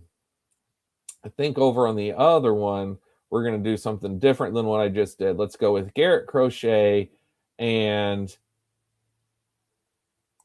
exposures. Ohtani, Jackson Cheerios there. I have drafted him. I've not taken PCA with Ohtani. You know what? Let's do that. We've been talking about PCA. I don't do it a lot. I have a small amount of PCA overall, also 5% in the total dinger contest, but that's the first one. And I see over in the other draft that I'm doing, Billy Jones is in there. So what's up, Billy? Okay, now back to ours. And let me take a look at our draft board real quick. So I see over on the end that TK11 went with, Corbin Carroll and Roman Anthony to start off from pick 12. I love that. Super unique. I guarantee that's got to be your first pair of those two together at pick 12, even if you've done it from another drafted position, where you're going to be able to have the swing pick there, TK11. So I'm real into that. Duke Dean going with Jose Ramirez and Rooker. 2 very solid picks. Junior, same thing with Ellie and Jackson Cheerio. Man, isn't Ellie looking so good? Holy crap. Ellie is just a monster. And then I got the Julio and Yordan thing. Top Gun has Kyle Tucker and Scooble to start off his draft. Oh, what just happened? Oh, we're not done. Hey, what did I just say? PCA. Woo! Let's go. Pete Crow Armstrong, 3-run homer. We're not done, boys. Bottom of the 7th. Oh, we are not done. We're coming back. Oh, we are coming back. Oh, this feels good. How good does it feel too, right? Whenever you just make a pick on a guy and then something like that happens, it makes you feel real nice. Oh, that's awesome. Okay, and then back to our draft here. Bobby Boucher, he got a nice little dip of Vlad Jr. and went with Schwarber and Vladdy. Bjorn, glad to have you in here, bud. Juan Soto and James Wood. Cool Smurfer, love that start. Judge Skeens, Pete Alonso, heck yes. Junior Caminero, I've been pushing him up the board too. Bjorn, I love Junior Caminero. Let me see what I've got his shares up to, because I remember when I did my first 50 exposures review, I was way lower than what I wanted to be. And I am now up in the dinger to 13.3% of Junior Caminero. He's become my second most favorite pick in round 2, behind Crochet, who's at 15.8%. And then I'm at 12.5% of Wyatt Langford and Jaron Duran. Those are all of my favorite picks in the 3rd round. Now, speaking of 3rd round here, so I am up. I'm assuming I should just take Cal Raleigh, take this fall. I have a total of 5.8%. I only have 3.3% of Matt Olson. But Cal Raleigh pairs with Julio. So let's go ahead and do that and take Cal Raleigh here at a decent fall. I like that. And then let's see, we had, so Chad says, I got to go, have to work early. Oh, thanks. I appreciate it, bud. And left a like. Thanks so much, Chad. I really appreciate you. And TDK, your Junior SB says, let's go. Heck yeah. TDK, PCA is a gamer, or TK11, 100%, bro. 100%. This is why I was saying, like, to Blake earlier, like, the reason why I have not taken a lot of PCA in round 3 is because I am worried about the potential lack of power. But whenever I've said this, what am I seeing tonight? I'm seeing PCA home run, a PCA almost home run. Both of them were monsters. You know, who's not to say that he doesn't come back and have another 30 homer season? And PCA could be a smash pick. I will be regretting all of my Jaron. Maybe I'll regret Jaron Duran and Wyatt Langford taking them so much over him in round 3. Who knows? Who knows? I could. Okay, back to me. Now, I'm going to go back to consult my shares. So my favorite pick here is Taylor Ward. I've taken him 11% of the time. I only take Bryce Harper 6.7. I take Ian Happ 11.7. Springer's my favorite pick here. But I take hardly ever any Ketel Marte, 4.2%. So Ketel Marte, come on down. Let's go ahead and grab a Marte share. So let's go back and look at our draft board here. So now I've got a 2-2, 0-2-2. I do like this start. It's definitely unique. It's again, Jordan and Ketel are my rare plays. And having Julio and Cal, where you get Cal in round 3, that's super rare. I'm sure that's not happened for me up to this point. If I have gotten Cal with Julio, it's been whenever I paired him in round 2. Let me go see where I'm at in that other draft. Okay, I'm glad I looked a pick away so I can double tap this real quick. Let me go back and consult my Ohtani shares real fast. Go back to Ohtani. Okay. I've taken Yamamoto a lot. I took Jazz with the last one. I do take Byron Buxton. I'm going to take Buxton. I've made that choice as one of them. And then let's see. I have 0 Austin Riley with Shohei Ohtani. There it is. Buxton and Austin Riley. That's who I'm going to pair with Shohei Ohtani over in the other build that I'm doing. I'm actually really glad that I got the pick on the turn so that I'm not having to look back and forth between these a ton. All right. So we got us a game. It's 8-4. We're grand slam away. So we need our bullpen to lock this down here. Bednar's in. Come on, Bednar. Cool Smurfer says, never got that combo in round 3. Congrats. Yeah, no, like I said, I'm pretty sure it's got to be my first one. I appreciate it. It's a good foul. Just need Cal to not shake hands. That's it. All Cal needs to do is not shake some guy's hands and his draft stock plummets. Oh, it's so funny.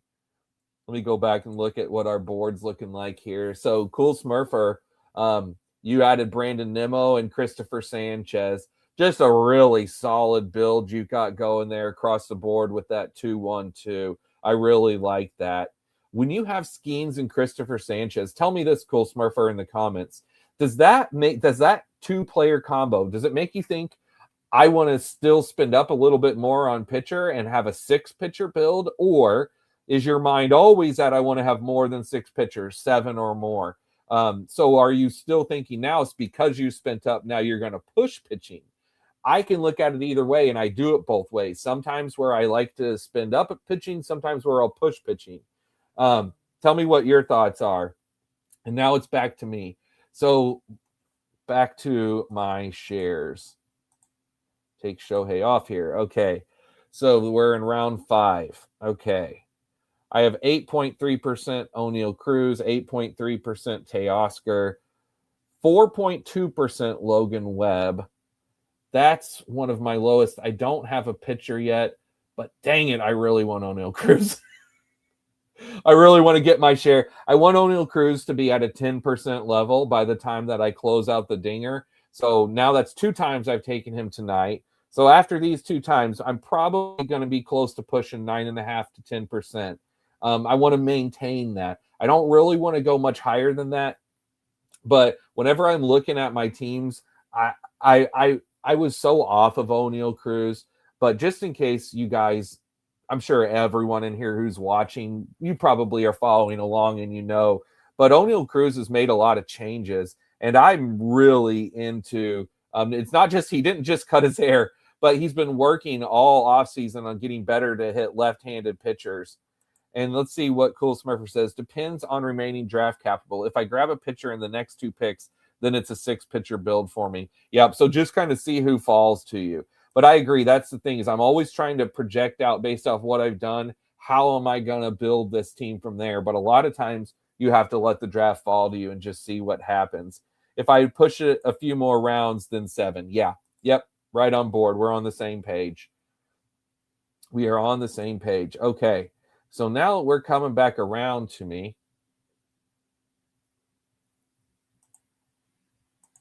Let's see. Round 6. Okay. So I take Brian Wu 7.5% of the time. I take Cole Reagan 7.5% of the time. I could go with either of them here. I see my boy Cags is already gone. You know what? I saw Cole Reagan's pitch today look really good. And since I have the same amount as Brian Wu, but let's go with Cole Reagan's. Let's go. Let's shoot for the upside. Because if you were to tell me who was going to have a better chance to win the Cy Young, Cole Reagan's or Brian Wu, I'm going to bet on Reagan's. Speaking of my boy Cags, I see he just got a hit. Now we're looking at runners at first and third with 1 out. Come on, Bednar. Come on, Bednar. We need a double play here. Meanwhile, over in my other draft. So I'm up in that one. Dylan Cease is available. I'm going to probably grab him. I don't take a lot of Cease. 4.2%. And then to double tap that one, let me go back to look at Ohtani specifically. This is around 7 swing. Who do I not take? I rarely ever take Willy Adames, period. I think I've only done it once or twice, and I never have done it with Ohtani. I've also never taken Eugenio, but he's gone. Michael Harris. I take him a lot. Lou Bob. Not so much. I did the Joe Adele last time. I'm going to do Joe Adele again. Now I'll have 2 Ohtani teams with Joe Adele after having none coming into tonight. Okay, back over to our draft. Let's go see where we're at. Okay, so back in our draft, I see Cool Smurfer just grabbed him Altuve and is about to pick again. Bjorn grabbed Kyle Stowers, who we just talked about in the last draft. There's our boy Joe Adell. Bobby Boucher took Logan Gilbert as his first pitcher last time.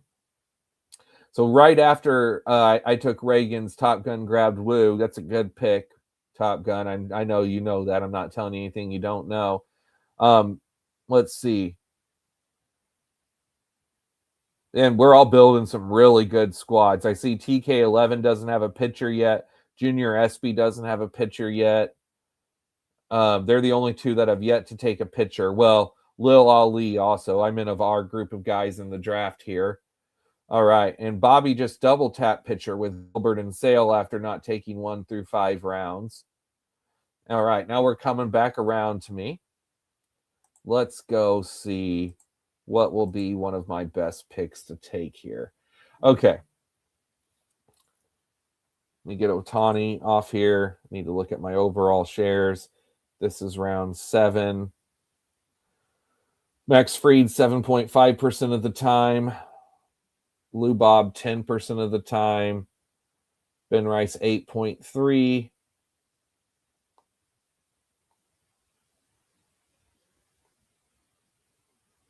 Let's go Max Fried. I don't take a lot of Max Fried. This seems like a good spot for Max Fried. All right. Bednar's got them at an 0-2 count. Come on, man. Get out of this inning, David. Strike this guy out. Let's see what happens. Here's the pitch. Oh, no. It's a ball. It got away. Is he going to try to score? What just happened? No, they said it hit him. All right. Now bases loaded. Oh, my gosh. Top of the 8th, 1 out, bases loaded. Oh, boy. This is stressful. This is stressful. Come on, USA. Are we going to pull? Should we pull Bednar here? Do we leave Bednar in? This, for anyone who drafts leagues with closers, which is literally everything else other than here on Underdog, I don't take a lot of Bednar, and this is the exact reason why. I have been burned by Bednar the last couple years, and even though he was incredible down the stretch for the Yankees, I'm so nervous because you have to take Bednar high now. He just bounced again. We almost just had another that was almost identical to the pitch before. But oh man, good grief. Okay, we're coming back up. So I'm getting distracted by this game. That's understandable. This game is amazing. Okay, I love the WBC, guys. I know you all do too. All right, so let's see here. I take 13% of Marcy. I have 6.7% Andy Pages. I have got that up recently after not taking him much at all. Corey Seager, 5%. Bregman, where are you at, Bregman? I don't take Bregman very often. Let's go Bregman. Let's go USA. Why am I struggling to see his name? Oh, there it is. Okay, yeah, no, I'm glad I did that. 3.3% of Bregman. I rarely ever take Bregman. I'm just not looking at him. But I'm glad to get him. So I've got a 2-3-3. This is a fun start to this team. Definitely unique for me. That is for sure. I do not have a start that's like this. And I think that's important. So that's a good takeaway that for people. I mean, again, I think a lot of people here, we are all big drafters, and I'm sure everyone knows this. But in my opinion, you need to diversify your shares as you're moving along to this time of the year. Like I've been drafting since the first day of this tournament opened, and I've drafted every single day. So, and I'll say it again. I generally like to draft my favorite plays regardless of ownership percentage.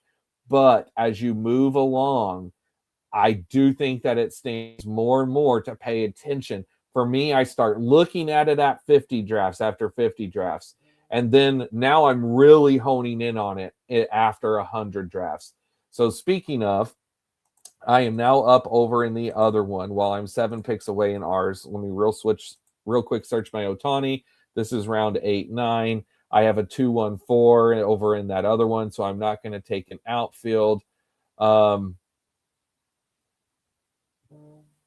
think I will take Joe Ryan as my third pitcher behind Crochet and Cease. And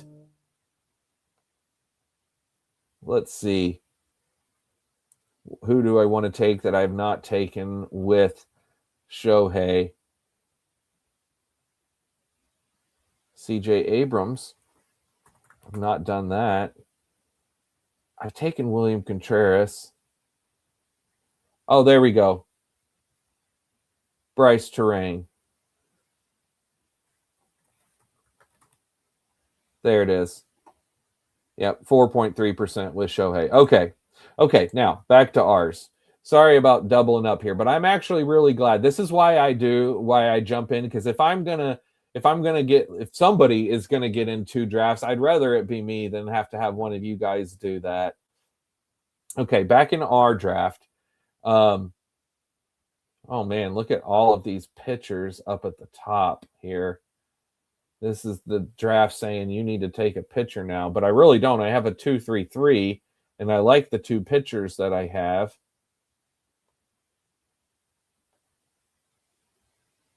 Let's keep the diversification train a-rolling, and I'm going to grab Trent Grisham, who I know I have very little of. 5.8% in the dinger for me with Trent Grisham. I'd be honest with you guys, I really don't believe in Trent Grisham, especially at this draft price. But if he works out again, like he was so good last year, he was so good. And if he does work out and I have him on none of my teams, then I will look back and be like, what was I thinking? I do 150 drafts and never take Trent Grisham. I might as well have this 5 to 6% exposures just in case. I think that it is very important when you're a high volume drafter. Now, if you're only doing let's say between 10 to 50 drafts, let's say between 5 to 50, anywhere in there, then honestly, I say at that point, you just draft your teams the way you want. I saw a comment on a video not long ago of a guy who was saying how when he drafts, he has 60 players and he puts those players in his queue, and those are the only 60 players that he drafts from. Speaking of diversification of shares and taking guys you don't take much of, I'm going to do that again right now. Chase Burns, who I've been wanting to get more of, and I'm going to go ahead and do that right now as we speak. But anyway, I get what the guy's saying, and I do think that there is something to that. If you truly believe, if you 100% believe in your guys being your guys, then I say go ahead and do that. But for me, especially as a high volume drafter, I want to mix things up in case I'm wrong on people. Cool Smurfer, anyone you have no shares of? When I did my 100 shares review, there was a couple players that I did have no shares of. One of them was Willie Adames. And I was like, why do I have through 100 drafts no Willie Adames? Who was one of the other ones? Was it Zach Neto? I want to say it was Zach Neto. And the answer is it's because where these guys are, these infielders. So if I'm going to have none of someone, it's probably going to be an infielder, and it's probably going to be an infielder in the top 10 rounds because I'm not looking at taking them that often. And when I am, like where Willie Adames goes, where Zach Neto goes, I'm just looking at other people there. But again, they're both too good for me to fade completely. Guys, while I was talking, I see Bednar got out of it. I didn't see how he got out of it, but he got out of it. And now I'm back up in the other draft. Hey, Chase Burns is up in the other draft as well. I can take him over there too. Let's see. I could take Connor Griffin if I wanted. I don't take very much Connor Griffin. That's a very low shared pick for me. I don't have any sort of pair piece to take Connor Griffin with. I don't take Spencer Torkelson a lot, but that's because as much power as he has, and his power's legit. I've been burned by Torkelson too much for a 119 ADP. Maybe I do take Connor Griffin. Let me go see. Have I taken Connor Griffin with Otani at all? Let's see, because I've not taken Connor Griffin very much. No? You know what? Screw it. Screw it. Connor Griffin with Otani. Why not? Why not? Who cares? It's my second draft I'm doing in a live stream. It may not work, but let's do it. Let's see what happens. Okay, now we're coming back around. And as we're coming back around to me here, let's see. There's the aforementioned Torkelson, and I see his little note, exit simulated game after hit by pitch. That's not good.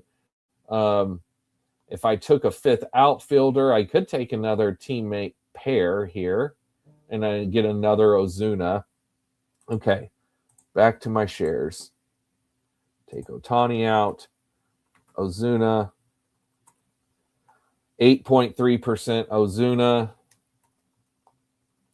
I don't ever look to take Colton Cowser, guys. That's going to be close to a 0. Robbie Ray, 6.7. Let's just go ahead and grab Ozuna and get my fifth outfielder right here. That way I'm not going to be stressing about outfield. All right. Top Gun. Just got to try different strategies. Yeah, 100%. And this is something else that I don't talk about this a lot, but it's the way I think about it. It's kind of what I was saying. I was thinking about this when I was saying that earlier to you about Cool Smurfer, about your build, is that, like, if you're going to take 6 pitchers, you want to be smart about it. Like, again, I don't want to take 6 pitchers if I'm taking a pitcher that I know I'm going to have to wait on, like Zach Wheeler, like Carlos Rodon, like Garrett Cole, or like Hunter Green now. If I'm taking 6 pitchers, I want to feel that those 6 pitchers I can depend on. With that said, you can't truly depend on any pitcher, but because anyone can get hurt at any given time. But what I was going to say is, when you draft those 6 pitchers, you do it confidently. And I think that there's something to be said about drafting with a confident mindset. Drafting that you are going to win. You are going to get a ticket. Your strategy is going to work with this team. Even though, yeah, it probably won't. Odds are it probably won't. It's very hard to get a ticket. It's very hard to win on Underdog. But I think that confidence is key. If you can't see yourself winning, then how are you going to win? Okay, I'm back up. Oh, I'm up. Okay. I am not going to take you, Savage. I'm not going to take Jeremy Pena. I think I am going to take, do I want 2 Cincinnati Reds pitchers on the same staff? You know what? I don't, because I don't take Chase Burns hardly ever. I'm going to do it because I know that that's a combo of Burns and Lodolo that I don't do hardly ever. And it's not a smart combo. But just like I was saying with drafting confidently, even though I don't take Burns a lot, on this team, I'm going to count on Burns being a stud. It only takes one, even though I'm doing 150 dingers. When it gets down to the final week, I'm going to be happy if I have just one team make it there. Now, don't get me wrong. I'm going to want multiple teams to make it to the final week, but most likely that won't happen. I mean, you could have none. So a few years ago, I want to tell you guys a quick drafting story. So when I first got real big into drafting Underdog and started, I would say, going crazy, it was in the 2022 season. I did a couple hundred. And then in 2023, I had money in my account from the year before, and I was like, I am going all in. And I drafted football like crazy in 2023. I mean, I did almost 1,000 teams. I did like 900 teams. It was absolutely insane how many teams I drafted. I was drafting constantly. I was trying to max fill all these contests. And while I was doing it, I would draft anytime, anywhere I could. It didn't matter what I was doing, showering, going to work, working, doing something. I would multitask. I would always have a draft going. And because I was always drafting, I always knew who I wanted to pick. So I mean, but as a result, I was doing this thinking that I could outdraft the system. If I just did more drafts, then I would have a better chance. And it didn't work. I did worse than the year before. I did so many more drafts, spent so much more money, and then did so much worse. So I learned from that. And I said, it's you can't outdraft this thing. You can't just try to draft a million teams and think that that's going to work for you to win one of these tournaments. It's not. What you have to do is be smart with the drafts that you're doing and be intentional with the drafts that you're doing. Now, I started this channel and I'm streaming, so it's a little different for me now because I'm trying to learn the ins and outs of streaming, talking with you guys, dealing with the chat, going back and forth, doing all this. But I think I'm doing a good job of still maintaining a really solid, consistency in drafting good teams. Speaking of, it's back on me. I've got a 4-3-5 build. This is not a bad Jeremy Pena fall, which would mix with my Jordan. This is a diagnosis. I don't know, though, with the fracture, how long he's going to be out. I just really don't know. I'm going to grab Trevor Rogers, who I've not got a lot of shares of. I like Trevor Rogers. Back to what I was saying, though, as my advice for drafting. So in 2024, what I did was to reel myself in. I said, okay, I'm still going to draft a lot. I still did probably 500 drafts. But every draft that I did, I made sure that I was paying attention to. And I kept a notebook and I wrote down every single draft that I did. I physically wrote it down instead of keeping spreadsheets or using draft software. I actually wrote it down. And then I made little notes to myself. I graded my teams as I would go. I did this for the first 2 months, and then I stopped making notes and grading myself, but I kept writing. And so I start drafting football right after the NFL draft. And I draft every single day. So like end of April, then we go all of May, June, July, August, and into September. So almost 5 months of the year, I'm drafting football. I'm drafting baseball, November, December, January, February, and March. So most of the year, like 10 months out of the 12 months of the year, I'm drafting football or baseball teams all the time. Thus, the Draft Addict name of the channel. This is what I love doing. But my point is, I learned after this that you have to make sure that you are paying attention to what you're doing. You have strategy behind what you're doing. You can't just blindly make picks. You can't just go willy-nilly. You need to have a thought process. Now, speaking of Team USA, we've got 2 runners on. I see it's 8-5. We're making this comeback, guys. We're doing it on air. Okay, back to me. And this is a guy who I'm about to take now. I'm going to take my 6th pitcher. It's going to give me a 6-3-5. There's a lot of infield that I like late. I can take an outfielder late.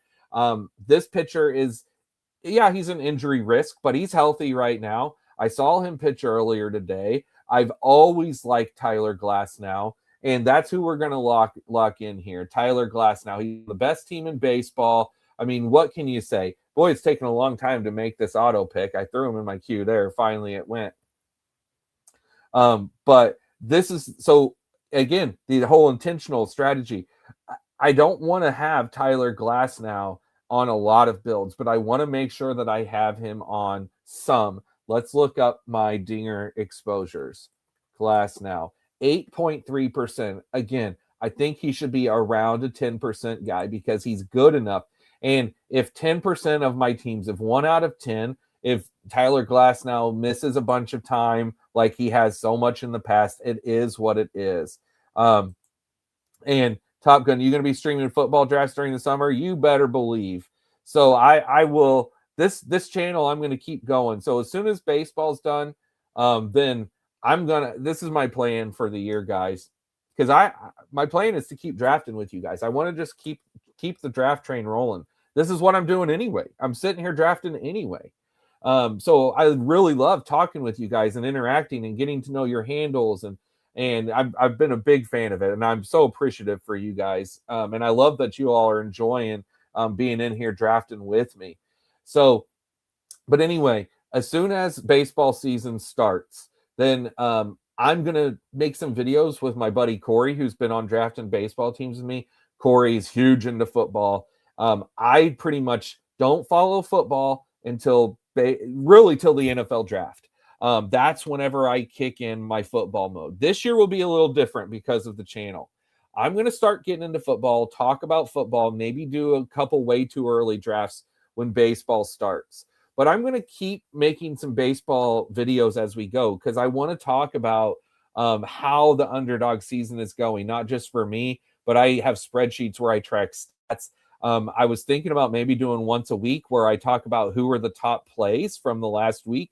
What were the top scoring people? How did they get there? What stats led them to get there? Because I want to understand more this year. I want to understand more the scoring of baseball, even though I've been doing this for 4 years now, and I get the points. I get it, but I don't track it daily and weekly. I'm doing that this year. I'm going to track the scoring of this in my own way. Now, there's probably a million different automated systems out there, but I like to do things manually. It's what keeps my brain sharp, at least I think. Rocket Sauce says, I haven't drafted Yamamoto once. He's awesome, but last year's workload was insane. And I get it. And that's a good reason why to not take someone. But Yamamoto is so good. That's your reason to take him. It's because he's a stud. Okay, I've got a 6.35. I'm back up. I'm going to grab infield. This is a really good Jackson Holiday fall. And I don't hardly ever draft him, but I'm going to do a 7 infield build. And I like my top 3. So, yeah, let's get Jackson Holiday on this team. Now I'm up over in the other one. Oh, no, that's the other draft. That's not our draft. Wait a second. Is it? Did I just get, I think I got auto Jackson Holiday in the other one. Holy crap. That is hilarious. Did that really just happen? Hold on a second. It did. That is crazy. Both picks came up at the same time. I drafted Jackson Holiday in this one, and I got auto Jackson Holiday in the other one. Oh my gosh, that's too funny. That is too funny. Let's go look at what my Jackson Holiday percent was. I promise you it's low. 4.2%. In case anyone is new and hasn't seen this, this is the MLB Best Ball Portfolio Tracker. It's fantasy.vip/MLB, and that will get you here. If you just type in fantasy.vip / that should get you to this. And this is amazing. I'm going to be using this for football too. I have never once used any sort of software for football, but I'm going to this year. Back to our draft board. I've already showed and talked about that exposures tool a lot, but just you never know if there's someone in here who's seeing something for the first time. Okay, so now I am back to me. I've got a 6.45. Okay, do I want to get my last outfield here? I could. There's any number of guys that I could take, but I don't think I'm going to. I'm not going to take my 7th pitcher. I don't need to do that yet. I'm going to go with infield. And you know what? I know I don't take a lot of Salvador Perez. It's not very sexy play because he's old, but Salvador he's going to be a Hall of Famer. I have 8%. I feel good with that, especially as an infield 5 after grabbing Jackson Holiday. And I mean, having Cal, Cattell, and Bregman already. Yeah, I feel good with that. I have no problem whatsoever. Surprisingly, I don't have a lot of Sal mixed in with some of my Caglione and Bobby Witt teams. And then let's see here. I've missed some comments. TK11 says, same, 1 share of Yamamoto through 116 drafts. Let me go back and tell you guys my Yamamoto. So through 123 drafts, I have 10%. So that means I've drafted him. Well, this was through 120. So that in 10%. So that means I've drafted him 12 out of 120. To me, that's a good line because I'm also worried. Don't get me wrong. I am worried about the workload. I'm also worried about the fact of him not being a 2-star or hardly getting 2 starts. But Yamamoto is so good. He's so good. So that's why I'm a 10%er. Yeah, TK11, not just a 1% guy. Cool, Smurfer. Now just need to get you into hockey. Good luck, bro. Good luck. I don't think that's going to happen. 42 years old. And if Mighty Ducks didn't get me into hockey, I don't think it's going to happen now. Junior SB, that's an insane fall for Pena. I didn't end up seeing what pick number he ended up going. Where did he end up going? 175. The pick right before I went holiday. Yeah, to see, the thing is, I thought about Pena with those previous 2 rounds, and maybe I should have. But again, I don't know. I haven't heard any word about his hand injury, and I need to know more. I need to know more about that. And then Top Gun says, fantastic news. Love drafting after the NFL draft. Me too. Awesome seeing someone doing baseball content. Well, Bud, baseball is my love. I appreciate it. I will always do baseball. I will always talk about baseball. I love baseball is my favorite sport. But it doesn't take away from how much I also love drafting football teams. And I'm a huge fan of drafting football teams. I'm not a big fan of the NFL in general, but I watch every single week. I watch the games. I watch Red Zone on Sundays. I've literally watched Red Zone on Sunday every single Sunday since Red Zone started. The first time I watched Red Zone, I remember seeing Tim Tebow. So that was like 2010 or 2011, whenever they started Red Zone. Okay, I've got a 665. I think I'm still going to push outfield again because I took this guy last time. I think I want to take, I am. I'm going to take Luke Keeschel again. I've been so impressed by Luke Keeschel in spring training. I was so impressed by him last year. I'm just going to go ahead and add another one. Now I'm back up over in the other draft for back-to-back picks. I have a 5-5-5 build in the other. This is my round 16 and 17. Let's see. What am I going to get? Waiting for this guy. This is doing the classic thing where it runs the clock down to 0 and then you sit there and wait. There it is. He took Brandon Lau. Okay, so I'm going to grab Stanton. That'll be my 6th outfielder at pick 192. And on the other one, I'm going to shoot for some upside at infield and grab Kevin McGonigal.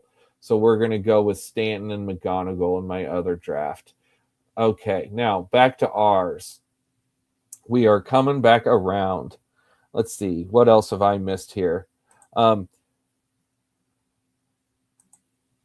Baseball helps slow my NFL big board drafts. Yeah, see, and that's the thing. I specifically stay away. I have done one early NFL draft. It was on Super Bowl Sunday with Corey. So one team I have drafted so far. But I will do a couple earlies as soon as baseball fills. And drafters, best ball content, 10-man, Pena's ADP is 133. I took him at 183 just because. Absolutely. Do you like drafters? Does anyone else here draft over on drafters? I had drafted there once or twice, like I think it was 2 years ago. And I haven't done it the last couple years. I'm interested. I may have to check them out. Probably not this year, but next year. And then Top Gun says, I tried a big board draft the other night, and it definitely still feel in baseball mode. Felt lost doing NFL. Oh man, I bet, because again, I'm going to be reviewing and talking to Corey about some of the moves, getting myself in the mindset, getting back into football mindset and best ball football before I jump in. Actually, we'll probably talk and then jump in like a $3 draft in those talks. We'll see. I don't know how we'll do it yet. We will see. Okay, this is perfect time. I'm grabbing Mickey Moniak. I literally thought about Mickey Moniak for the last 2 rounds. He's sick. That's all right. I like Mickey Moniak quite a bit this year, especially as a 6th outfielder, and I feel confident to just be done at outfield there. Rocket Sauce says Drafters is better than Underdog. All right. No, I love to hear that. Now, I have been not in the past, I'll tell you, I've not been a fan of Underdog baseball in the past because of these rosters, the pitcher, infield, outfield. I like drafting the other positions. Tell me, on Drafters, is that how you do it? Is it one, is it best ball? Two, what's the cost? Is it a individual leagues you're trying to win? Is it a big tournament? Is it both? What are we looking at over there? And then Cole Smurfer says, I like to do NFL drafts at least a few weeks to maintain what's going on with ADP. Yeah, no, that's a great point. I just know that for me, 80, it's all going to change once the see. I traditionally stay away from the early drafts. I wait and draft after the NFL draft happens. That's whenever I learn rookies because I don't follow college. I'm way too into baseball and studying baseball, and I'm so in full baseball mode as soon as baseball ends. And then I'm watching NFL. So I'm like fully NFL and baseball. I follow college, none whatsoever. I just wait until the NFL draft. I learn about the young guys, and then I delve into drafts right after that. That's my traditionally what I do. Bobby Busay says, I'll watch some NFL from you throughout the summer, but my plan is to draft in only August, September for NFL with my MLB best ball payouts. Absolutely, bud. Last year, my in football, I had done one. So like in the millionaire contest, that's the big one. Everyone knows the BBM, the Best Ball Mania. There is no tournament out there with as much money in it as least as far as I know, it's the highest dollar tournament in anything is Best Ball Mania in football. And last year I did a draft on May 31st, the last day of May. I did a draft on June 30th, last day of June. Did a draft on July 31st. Did one with Blake on his birthday, August 5th. And then, like a week later, I got baseball money paid out from the baseball regular season ending, going into the playoffs. And then I ended up doing, I had several $100s. I ended up investing into the Best Ball Mania. I finished with like 24, 25 BBM teams, which was the most I had ever done. All right.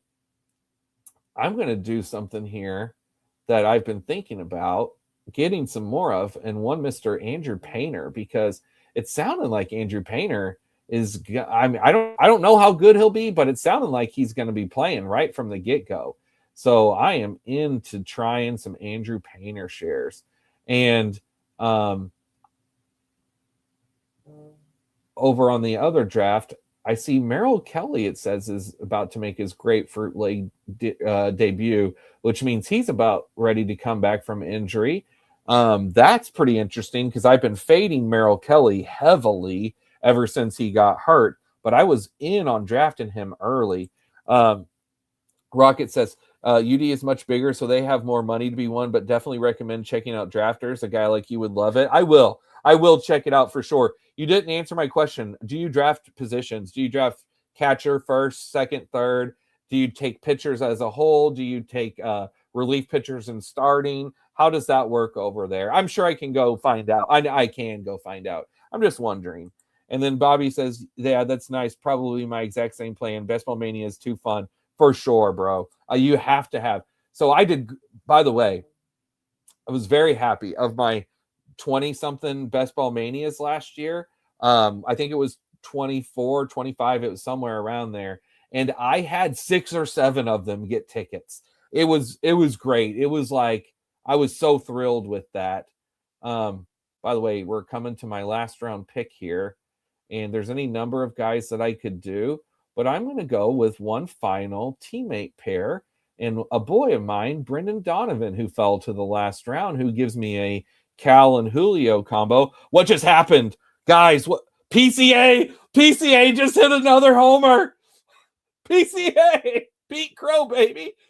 What was I saying? All I got to do is talk crap about someone and then watch it happen. 2 years ago, I was in like week 6 of football watching with a buddy of mine who was over, and I was like, Man, I've been so disappointed with Jackson Smith and Jigba. He should be so much better than what he's done. And then literally from that point on, he's been an absolute monster. PCA, PCA, let's go. Woo! For a best ball and drafters, it's pitcher, infield, and outfield, just like Underdog. Okay, so it's the same. So, but at least I'm used to that. I also haven't drafted at all on DraftKings. PCA is so much fun to watch, Duke. I know he is. I'm gonna.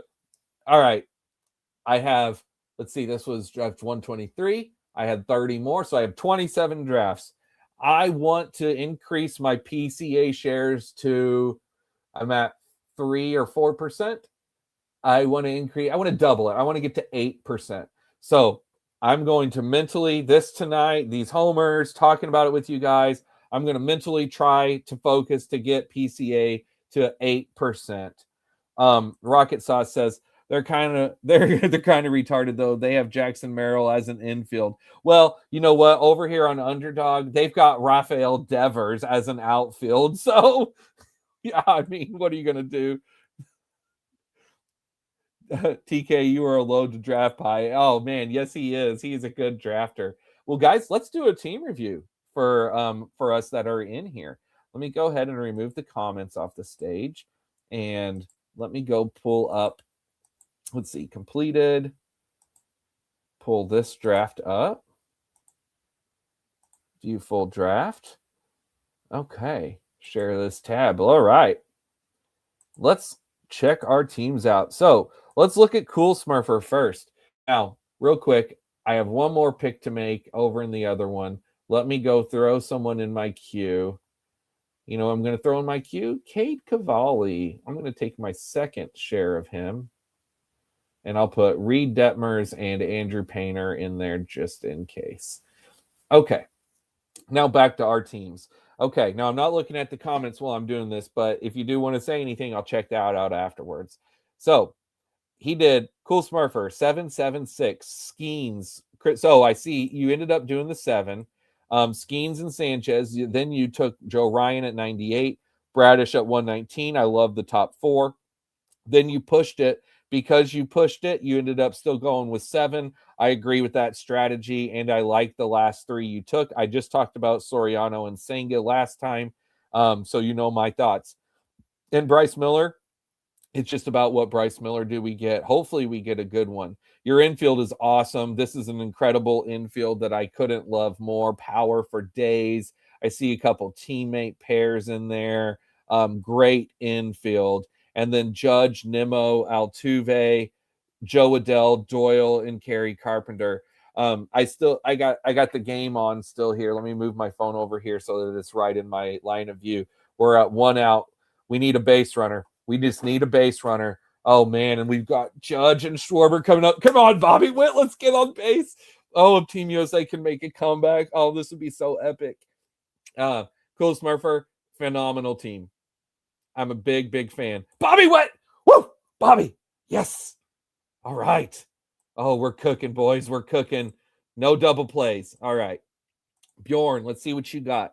767. So Bjorn's rocking Dylan Cease, Kevin Gossman, Blake Snell, Ranger Suarez, Jack Leiter, Yusei Kikuchi, and Libertor, who we were just talking about in last draft. I'm going to have to start looking at Libertor. I mean, again, I've pretty much not seen him at all, but I've seen how good he's looking in spring. He is the Cardinals' ace, quote unquote ace.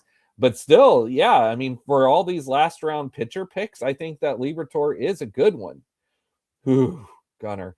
Okay, Junior Caminero, Bryce Harper, Trey Turner, Bo Bichette, Yandy, and Polanco. Super dependable and solid infield with some good upside. The teammate pairs you've got, it's literally pair, and then pair again. Oh yeah, this is great outfield too. And you waited, but you still added some really nice pieces at the end with Lyle Wallner, Cam Smith, and Dominguez. We were just talking about Dominguez. Man, if there is any truth to the Cardinals rumor, boy, will I love that. And boy, will I regret that I was so off of Dominguez this whole time. If there's anyone who's in here watching and I don't review your team and you want me to, just let me know. I'll look in the comments afterwards. Let's see what Bobby did. So Bobby went with a rare 866. Let's see how you did. Bobby, before I look at it, let's look at your hitting. So Vlad, Michael Bush, Trevor Story, Baldwin, Okamoto, and Bryson Stott. Okay, so you've got a very solid infield. It's not a great infield, but it's good enough. It's a little risky with Story as your 3, but you pushed and waited. Let's see your outfield. Schwarber, PCA, Happ, Springer, Wilyer Abreu, and Yastrzemski. And your outfield, of course, is a stud. It's Studley. Now, your pitching staff, Gilbert, Sale, Kirby, Gavin Williams, Eovaldi, Peterson, Boyd, and Nelson. I'm a little surprised that you went with an 8th because I think that your first 7 were good enough. But I think probably what you're thinking, Bobby, was just simply diversification of lineups. Is that really what you're looking at here? Because I don't think you needed an 8th pitcher unless you just don't feel that confident about these last couple or like injury of like maybe Sale, Eovaldi, Boyd, looking at those as injury guys. Peterson's kind of only had one like really good year, I would say. So maybe that's why you were thinking that. But honestly, I don't think you needed an 8th pitcher. You maybe needed a 7th infielder more. Regardless, though, Bobby, you're always drafting winning teams.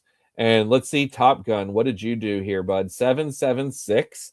Scooble, Woo, Savage, Cade Horton, Andrew Abbott, Braxton Ashcraft, and Cade Cavalli, the aforementioned Cade Cavalli.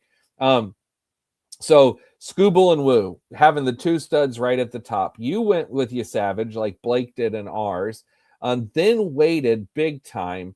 So obviously, if the pitching staff doesn't work, it's because from Savage down. Because your top 2 are going to work, assuming health. There's just no doubt about that. But I like the way you put them together. Rookie with upside, second-year player. Oh, Judge. Oh, Judge is up. It's 0-2, 2 outs. Come on, Judge. Let's do this. Oh, man. Andrew Abbott. I love Andrew Abbott. He's opening day starter. Braxton Ashcraft. He's a breakout pick for me, and I think Cade Cavalli is a breakout pick. So I think you did put together a staff that absolutely can work. Manny Machado, Josh Naylor, CJ Abrams, Torkelson, Nico. Oh, that was so close to strike 3. Great, Judge. Good call, Nico, Jeremy Pena, Will Smith. This is a very solid infield. I like that you kind of went in the middle with like a couple risky-ish plays. Oh, Judge struck out. Oh, well, at least we came back and made it a game. That was exciting that at least we came back and made it a game. That was a good pitch. Greg Weissert, man, that was a good pitch. Great game. Well, we got to sweat it out now. Let's hope Italy takes down Mexico tomorrow. All right. Kyle Tucker, Jackson Merrill, Taylor Ward, Andy Pajes, Dylan Cruz, Ramon Laureano. Very good outfield. Love the top 5. I'm not into Ramon Laureano, but I recognize he can be a great pick. I see why you did it, though. He's a teammate trio. So he gave you 3 Padres. And I'm always down with trying that. I do like stacking to a degree, but I like that. Great team, Top Gun. Junior Espy, let's see what you did. 767, DeGrom, Yuri, 2 of my favorite picks. Luis Castillo, Nola, super dependable. Tetsuya Imai, Bubik, 2 of my other favorite picks. And Quintillo, a great breakout pick. Junior Espy, this pitching staff is literally speaking my language. I love everything about it. Your infield, Ellie De La Cruz, Matt Olson, Lindor, Matt Chapman, Aranda Herrera.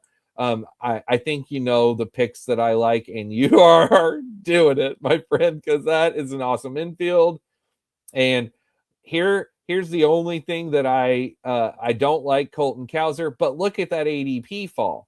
You got him at 154, which is a really good dip. And I am into Evan Carter, even though I don't draft him on here. I'm into him in deeper leagues. I think that it's interesting. Was he a Texas thing for you? No, it's a one-off shoot. I think he's fine. He's still super young. He could break out. I just don't know what sort of point power potential he can give you to really drive and make a difference. But overall, what an awesome team. No surprise there for me.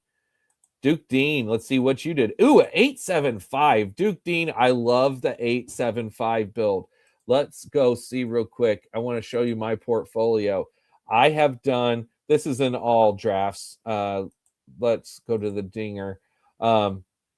In the dinger, out of 120, I've done 875 5 times. And I have really liked my teams whenever I've done that. It's been whenever I have 5 stud outfields where like maybe I've gone like 1-0-5 or 0-0-1-5, and then I go with pitching, and or I could have done 1-1-5, and then I build from there. So let's go see how you built your 875. I'm going to start with your outfield. So you didn't do what I do. Immediately I see you started to, you took the 3 studs early, but then you pushed and waited. Now, Duke Dean, my criticism with this build is that DeLauder and Stanton are so incredibly risky from an injury standpoint that you've probably ruined your chances. With that said, before I even look at your other positions, with that said, if DeLauder and Stanton can stay on the field, those 2 picks could be big time breakout picks from where you took them. And this could work. Before I even look, it could. But my initial gut says it probably won't, because I don't know that this outfield will stay healthy enough for you to put up points to finish first or second and get a ticket. But if it does, and if they do stay healthy, oh boy, watch out, because I'm sure the rest of this is going to be really good. Let's check out the 7 infielders. Jose Ramirez, Geraldo Perdomo, Miguel Garcia, Shea Langoliers, taking the McGonigal swing, taking the Weatherholt swing, and my boy Manzardo. I love the infield. Let's see what you did at pitching. Webb, Framber, Sonny Gray, Robbie Ray, Schlittler, Woodruff, Zach Gallen, Merrill Kelly. I adore this team and this pitching staff. I think it's phenomenal. I love the 875 build. I rarely ever see them when I do these team reviews. I just wish that I felt more confident in your outfield 4 and 5. With all this said, though, great team, Duke Dean. Love seeing it. Love seeing it. TK11, let's see what sort of winner you've put together here, bud. 776.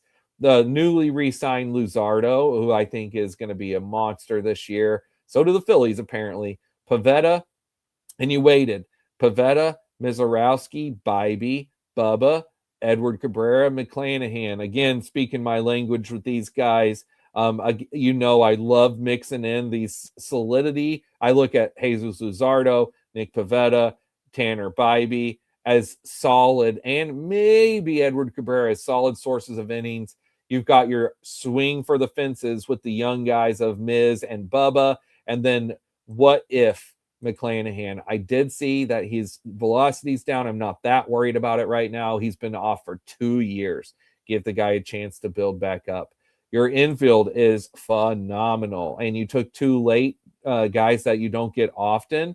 And I see Alec Bohm getting moved up a little here, but this infield is so good. Look at these top 3, and then extend that to the 4th there. Your outfield.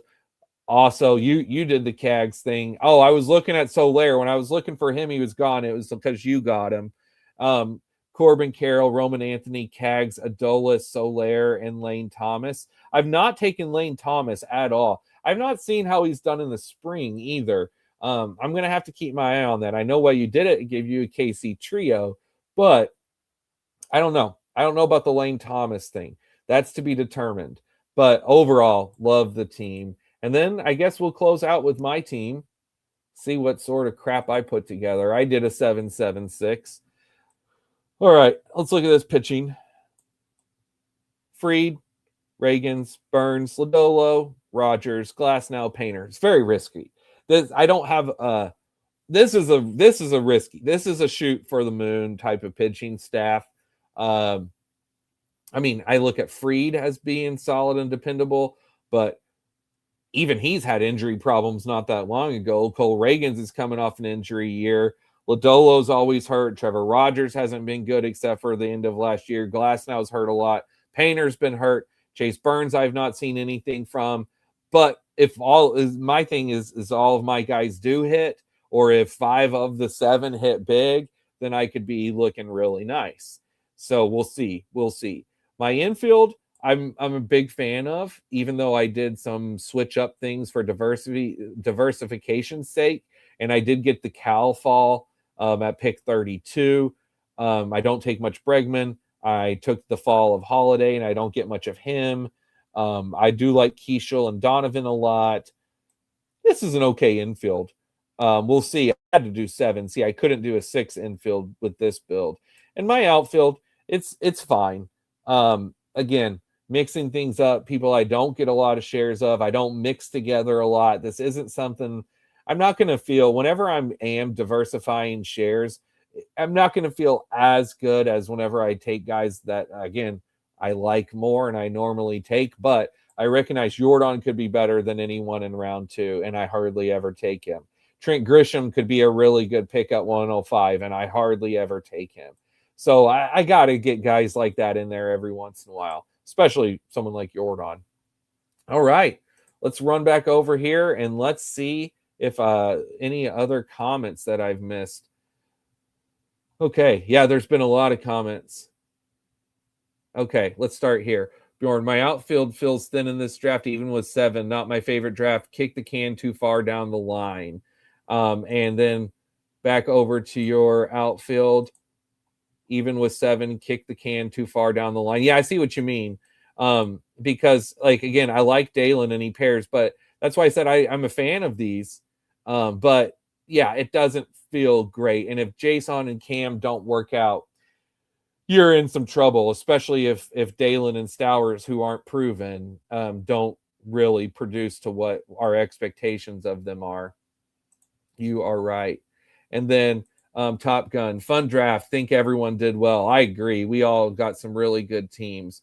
Rocket Sauce, yes, but in Devers' case, he was actually DH primary for Boston last year, and that's the same as outfield for Underdog. True. That was from earlier where I said the thing about Endeavors as an outfielder. I get that, and that's why they put him there. But my thing is, I think of qualification from an NFBC side where you have to play 20 games, and he played 20 games at first, so he qualifies at first. So, and he's always traditionally an infielder, third base to first base. So that's why I'm like, but I get he did play more games at DH, and I know that's why he is what he is. Not saying that's right, but it makes more sense than Merrill at shortstop. Yeah, you ain't kidding. Merrill's not been at shortstop in forever. Like, since he was a prospect. I actually forgot that Merrill was a top shortstop prospect. It's cool, Smurfer. Thanks for the deal. I'll make sure to tip when I ship this.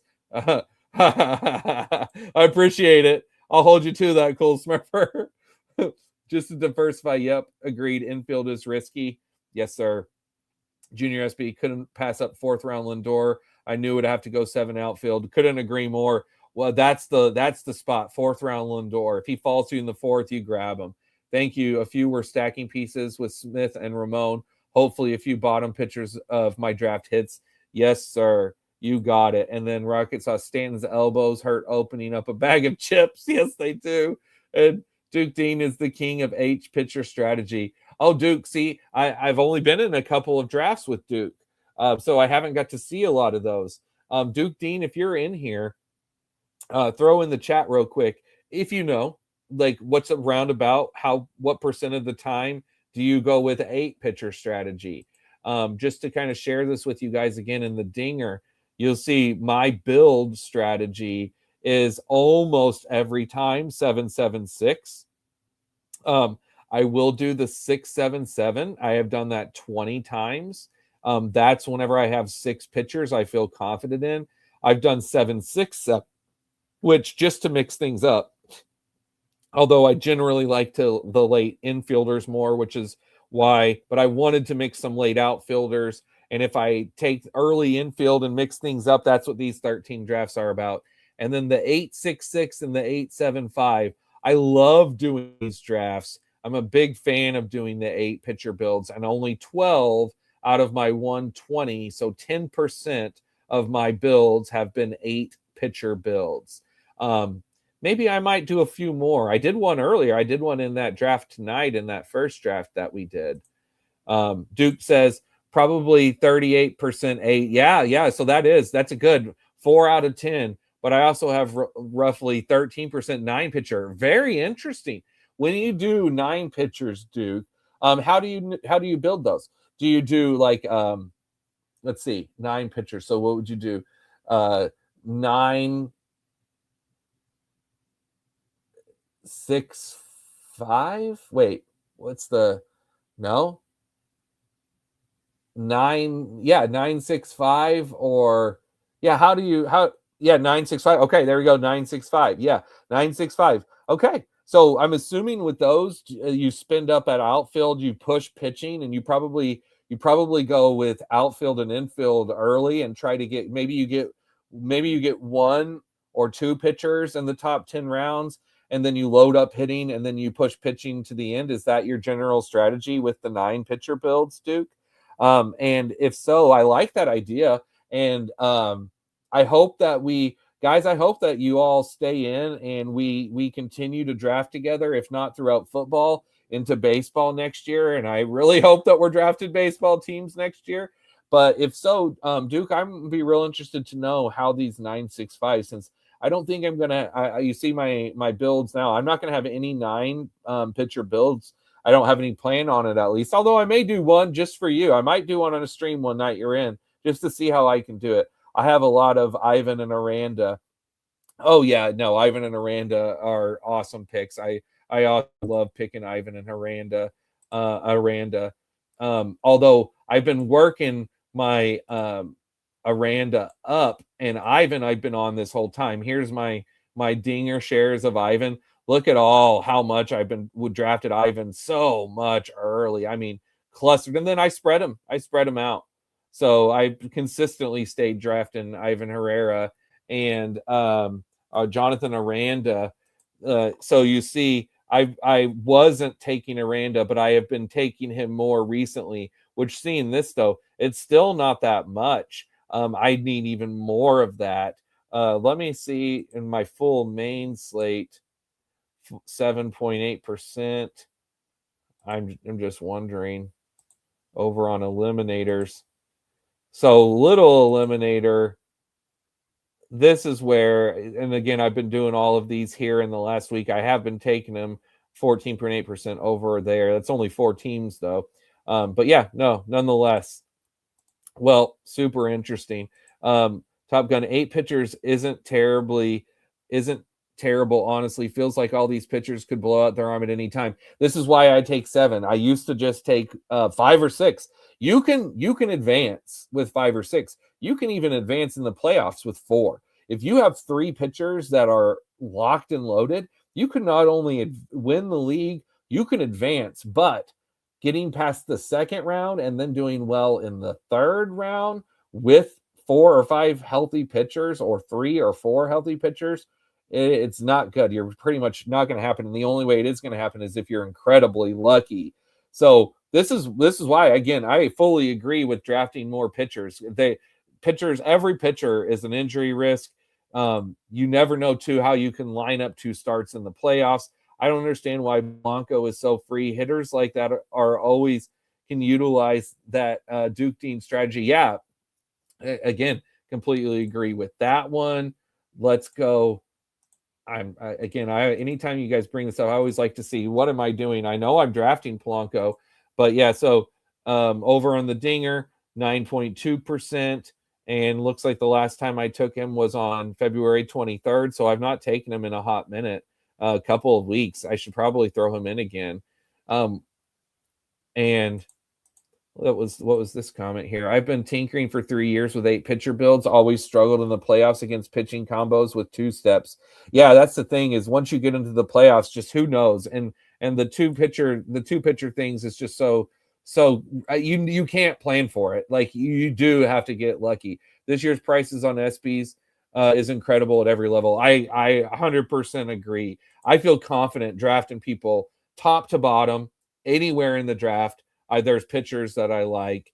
I've really loved targeting those teen round pitchers. And again, I'm not afraid to spend up. As I've showed you guys and talked about, I'll spend up at pitchers. Like, here's my top pitchers in the dinger: DeGrom, Sale. But like, this is what I mean by I'm not afraid to spend up. 15.8% of Crochet, 15.8% of Skeens, and 14.2% of Scooble. And then I had mentioned Yamamoto earlier. I mean, there's that 10% of Yamamoto. So I'm not super far off that. Man, Hunter Green, 10%. It is what it is there. I took him at 102 the day he got hurt, and then again here tonight. So that's going to add that back up. I should never take him again at all, but it is what it is. I got my Schwellenbach thing too. I was drafting Schwellenbach very consistently until February 8th, and then not since then.